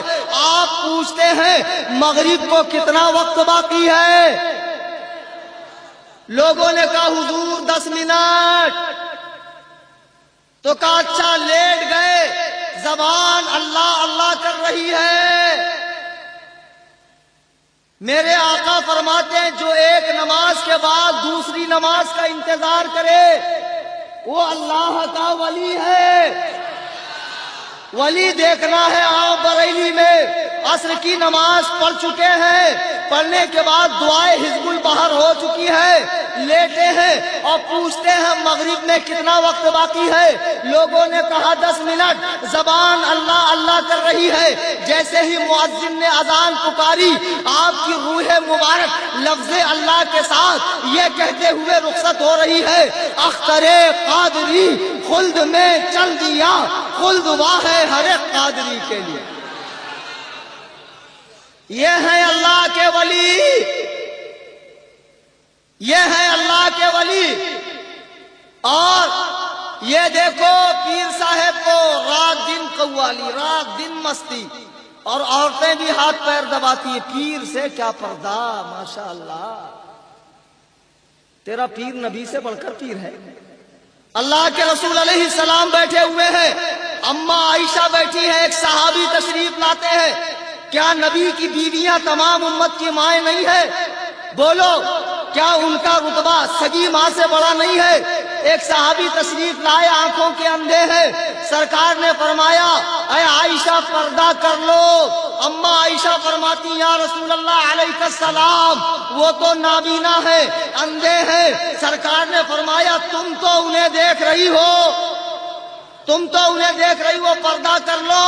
رسول اللہ سے بڑا پیر کون ہو سکتا ہے؟ اللہ اللہ، اما عائشہ سے بڑھ کر کون سی عورت اس زمانے میں پاک دامن ہو سکتی ہے؟ لیکن سرکار اپنی ازواج سے امت کے مردوں کو پردہ کروا رہے ہیں، اور آج کا پیر نبی کے طریقے کو توڑ کر پیر بن رہا ہے، صحابہ کے طریقے کو توڑ کر پیر بن رہا ہے، غوث اعظم کے راستے کو چھوڑ کر پیر بن رہا ہے۔ ایسے لوگ پیر نہیں ہے، شیطان کے چیلے ہیں، چیلے۔ اور تم انہیں پیر سمجھے؟ آلے فلاں فلاں فلاں کے بیٹے، ہاں رسول اللہ کی اولاد، نبی کی اولاد۔ میں کون سا شیطان کی اولاد ہوں؟ میرا باپ بھی نبی ہے، آدم۔ میرا باپ نبی نہیں ہے؟ لیکن مریدوں کو خالی کون سی بات بتائیں گے؟ سیدوں کا کیا مرتبہ، پیروں کا کیا مرتبہ۔ کبھی عالم کا بھی مرتبہ بتا کہ ایک بے عمل عالم اگر رات بھر سو جائے اور ایک عابد رات بھر عبادت کرے تو عالم کا سونا اس کے جاگنے سے بہتر ہے۔ اللہ کے نبی نے دنیا میں جو کچھ مال چھوڑا، جب اما عائشہ حضرت فاطمہ مانگنے کے لیے آئی تو آپ کو حدیث بتائی گئی، لا نورث ما ترکناہ صدقہ، کہ نبی فرماتے ہیں کہ انبیاء کا مال صدقہ ہے، اس میں وراثت نہیں ہوتی۔ لیکن میرے آقا فرماتے علماء ورثۃ الانبیاء، علماء انبیاء کے وارث ہیں۔ نبی کی جو وراثت ہے وہ علم ہے، اور اس علم کے وارث علماء کرام ہے۔ اب علماء کرام تمہیں دین سکھائیں گے۔ میں پیر کی مخالفت نہیں کر رہا ہوں، میں ڈھونگی پیر کی مخالفت کر رہا ہوں۔ جس پیر میں 4 باتیں ہوں اس سے پہلی فرصت میں مرید ہو جاؤ۔ نمبر 1، ٹنا ٹن کھنا کھن ٹنچ بریلوی سنی ہونا چاہیے۔ کون سا سنی؟ ہاں بریلوی، صرف سنی نہیں، بریلوی سنی، جو اس زمانے میں حسام الحرمین کے حرف حرف کی تائید کرتا ہے۔ اس سے پوچھو پیر صاحب حسام الحرمین کی تائید کرتے ہو یا نہیں؟ نائے نکال کر پھینک دو، کتنا بھی بڑا پیر صاحب ہو۔ نمبر 2، اتنا علم ہو کہ اپنے اور مریدوں کے مسئلے کتابوں سے نکال سکے، یہ نہ کہے کہ شریعت الگ ہے، طریقت الگ ہے، خالی حلوہ کھاؤ جنت میں چلے جاؤ گے، نذرانہ دیتے رہو تمہارا کام بن جائے گا۔ نمبر 3، اس کا سلسلہ نبی تک ملا ہو، بیچ میں کٹا نہ ہو۔ جیسے وارثیوں کا کٹ گیا، مداریوں کا کٹ گیا، اب دیکھنا اس پہ کتنا بوال کریں گے۔ تو لا کر ثابت کر دو نا وارث پاک نے خلافت کس کو دی تھی۔ کب؟ قیامت میں دکھاؤں گے، ہمارے سامنے نہیں دکھا سکتے۔ نمبر 4، متبع سنت ہو، سنت کا اتباع کرنے والا ہو۔ اگر ایسا نہیں ہے تو اس سے بیعت ہونا جائز نہیں ہے۔ پیری مریدی فرض واجب نہیں ہے، محض اس زمانے میں برکت کے لیے، تاکہ ہمارے ایمان و عقیدے کی سلامتی کی دعا کوئی بزرگ کرے، اس لیے ہم لوگ پیری مریدی کرتے۔ یہ فرض و واجب نہیں ہے۔ فرض یہ ہے کہ فجر میں جا کر نماز پڑھو۔ تم لوگ پاگل ہو گئے ہو، خالی جلسے کر لینا، فضیلت کی بات کرنا۔ نبی ہے بخشنے کے لیے، خواجہ ہے بخشنے کے لیے، حسین ہے بخشنے کے لیے، اہل بیت ہے بخشنے کے لیے۔ امام غزالی فرماتے جہاں ایسی سوچ پیدا ہو جائے وہاں شیطان کے جانے کا کام نہیں ہے، وہاں خود شیطان کا کام اپنے آپ ہو رہا ہے۔ بے شک یہ لوگ بخشنے کے لیے کب؟ پہلے تم عمل کرو، اگر کوئی کمی رہ گئی تو ضرور انشاءاللہ آقا کریم بخشش فرمائیں گے، لیکن نافرمانی کر کے ان کے طریقے کو چھوڑ کر بخشش کی امید رکھتے ہو، بے وقوف ہو گئے ہو تم لوگ۔ اگر اللہ تعالی غفور الرحیم ہے تو قہار و جبار بھی ہے، اس کی گرفت سے کوئی بچ نہیں سکتا ہے۔ اچھے اچھوں کا پتا پانی ہو جائے گا قیامت میں۔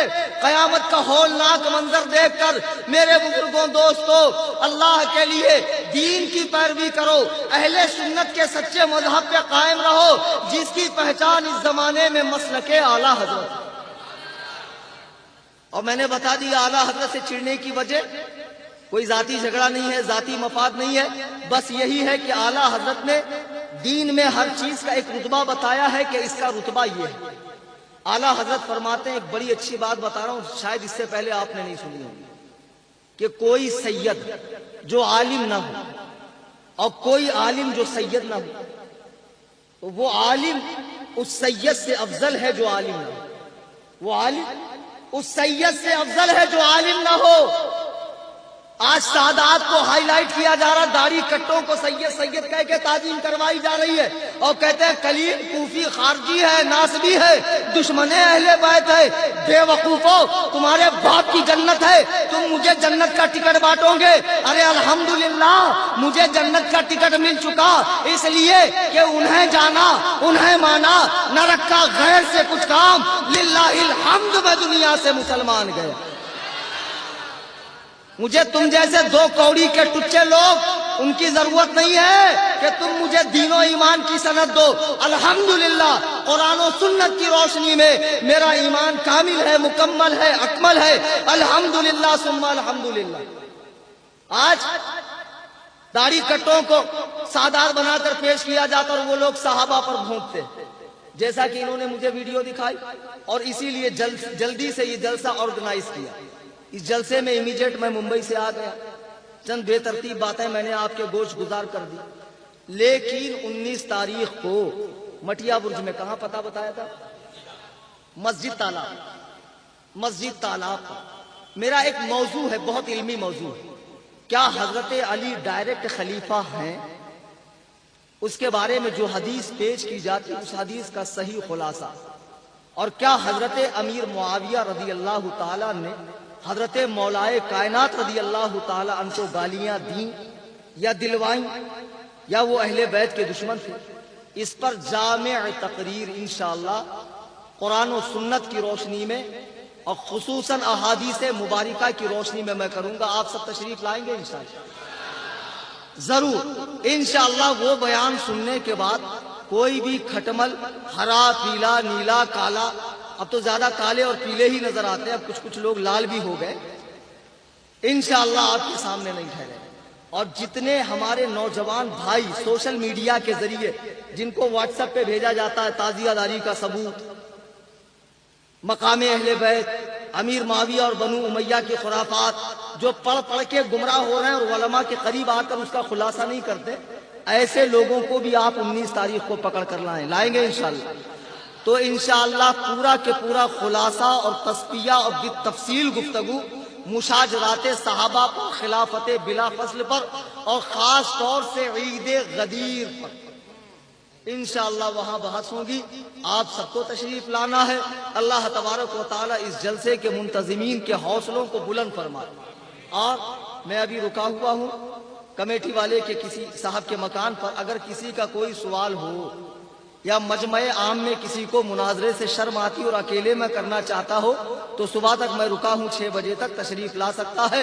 دوران تقریر قرآن کریم پڑھنے میں، حدیث پاک کے الفاظ بولنے میں، کسی بزرگ کا کوئی واقعہ نقل کرنے میں مجھ سے غلطی گستاخی ہوئی ہو، میں تمام حاضرین سامعین کے سامنے توبہ کرتا ہوں۔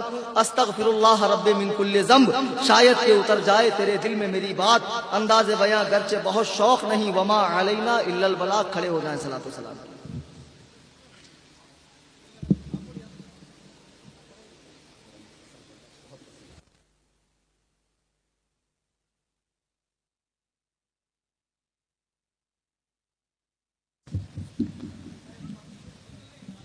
مصطفیٰ جانے رحمت پہ لاکھوں سلام، شمع بز میں ہدایت پہ لاکھوں سلام، شہر یار ارم تاجدار حرم، شہر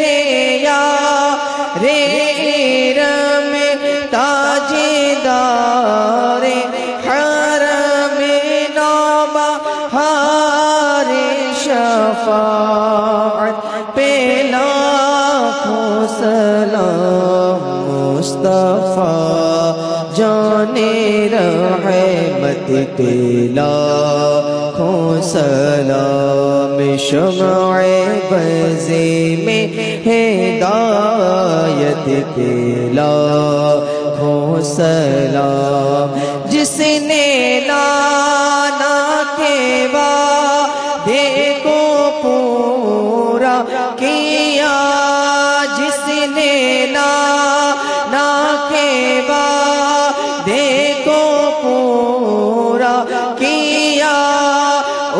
حسین بن حیدر پہ لاکھوں سلام، مصطفیٰ جان رحمت پہ لاکھوں سلام، شمع بزے میں ہدایت پہ لاکھوں سلام، یا نبی سلام علیکہ، یا رسول سلام علیکہ، یا حبیب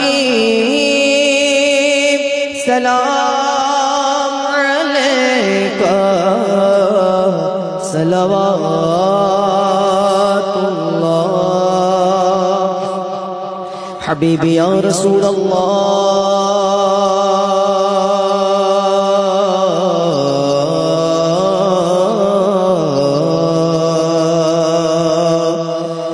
دیجیے لالوں کا صدقہ،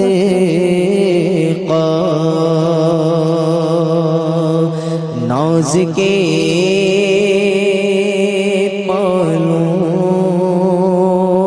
کا صدقہ، اور یا نبی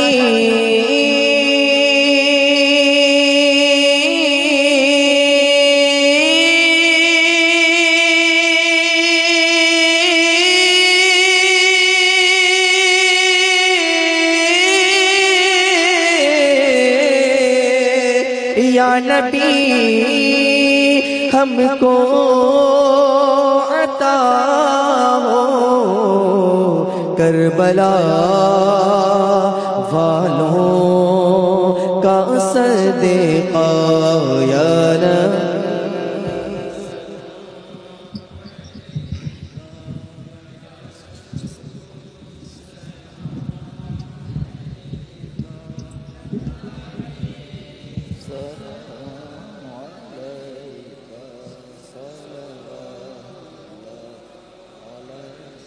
الصلاة والسلام عليك يا رسول الله، الصلاة والسلام عليك يا حبيب الله، وعلى آلك وأصحابك يا نورا من نور الله، وصلى الله تعالى على خير خلقه ونور عرشه وأصحابه وأهل بيته وذرياته وعلماء ملته والشهداء حضرته وابنه الغوث العظم الجیلانی وإمام احمد رضا بریلوی۔ الفاتحہ۔ ایک مرتبہ سورہ فاتحہ، 3 مرتبہ سورہ اخلاص پڑھ کر کربلا والوں کی ارواح طیبہ کو اصال ثواب کریں۔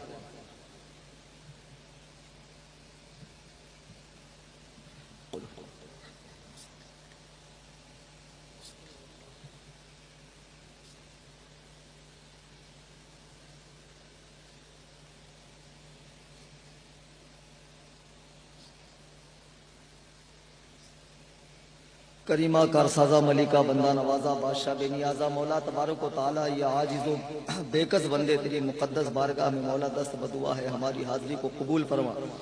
بار الہا اس مجلس پاک کو منعقد کرنے میں جن لوگوں نے دامے درمے قدمے سخنے حصہ لیا مولا تعالی، اور بہت جلدی سے اس محفل کا اہتمام کیا مولا تعالی، ان کے بازوؤں میں قوت عطا فرما۔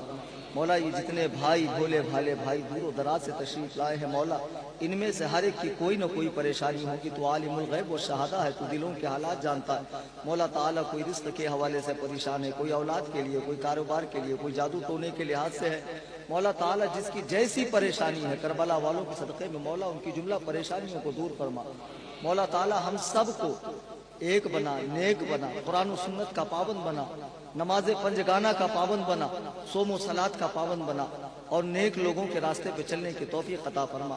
مولا ہم میں جو بدعات میں، خرافات میں اور طرح طرح کی نئی نئی ایجادات میں مبتلا ہے مولا تعالی، ہم سب کو ان بدعات و خرافات سے محفوظ رہنے کی توفیق رفیق عطا فرما۔ اور سچے طور پر مسلک اعلیٰ حضرت کا اتباع کرنے کی توفیق عطا فرما مولا۔ جو نئے نئے فتنے مسلمانوں میں تفضیلی اور رافضی، شیعہ، منہاجی نئی نئی شکلوں میں پیدا ہو رہے مولا، ان سب کو تباہ و برباد فرما، اور دنیا میں جہاں کہیں مسلمان بالخصوص کشمیر میں، فلسطین میں، چائنا میں، برما میں پریشان حال ہے مولا، ان کی جان مال عزت و آبرو کی حفاظت فرما مولا۔ ہم سب کو مرتے دم تک اہل سنت کے سچے مذہب پر استقامت نصیب فرما، اور ہم سب کا خاتمہ بالایمان فرما مولا تعالی۔ ہماری نسلوں میں قیامت تک کوئی گستاخ رسول نہ پیدا فرما مولا۔ ہم میں سے جس کی جو پریشانی ہے مولا تعالی، حضور نبی کریم صلی اللہ علیہ وسلم کی نالین پاک کے صدقے میں، اس محفل پاک میں شرکت کے صدقے میں مولا تعالی اس کی ہر پریشانی کو دور فرما مولا تبارک و تعالی۔ رحم فرما، کرم فرما، جو چیزیں مانگنے سے رہ گئی ہیں ہمارے وہم و گمان سے زیادہ مولا تعالی ہمیں وہ چیزیں عطا فرما دے۔ تجھے فضل کرتے نہیں لگتی بار، نہ ہو تجھ سے مایوس امیدوار، اے خالق ہر بلند و پستی، شش چیزیں عطا بکن ز ہستی، علم و عمل و فراخ دستی، ایمان و امان و تندرستی، صدا سنیوں پر ہو رحمت کی بارش، وہابیوں پہ بجلی گرا تاج والے، نہ لے وہابیوں سے مدد کوئی سنی، صلح کل کا فتنہ مٹا تاج والے، صحابہ کے دشمن رہیں خوار ہر جا، محبوں پہ فضل خدا تاج والے، زمانے میں جب تک زمانہ ہے باقی رہے نام احمد رضا تاج والے۔ ان اللہ و ملائکتہ یصلون علی النبی یا ایھا الذین آمنوا صلوا علیہ وسلموا تسلیما۔ صلاۃ و سلام علیک یا رسول اللہ صلی اللہ علیہ وسلم، بفضل سبحان ربک رب العزۃ عما یصفون وسلام علی المرسلین والحمد للہ رب العالمین، بحق لا الہ الا اللہ محمد رسول اللہ۔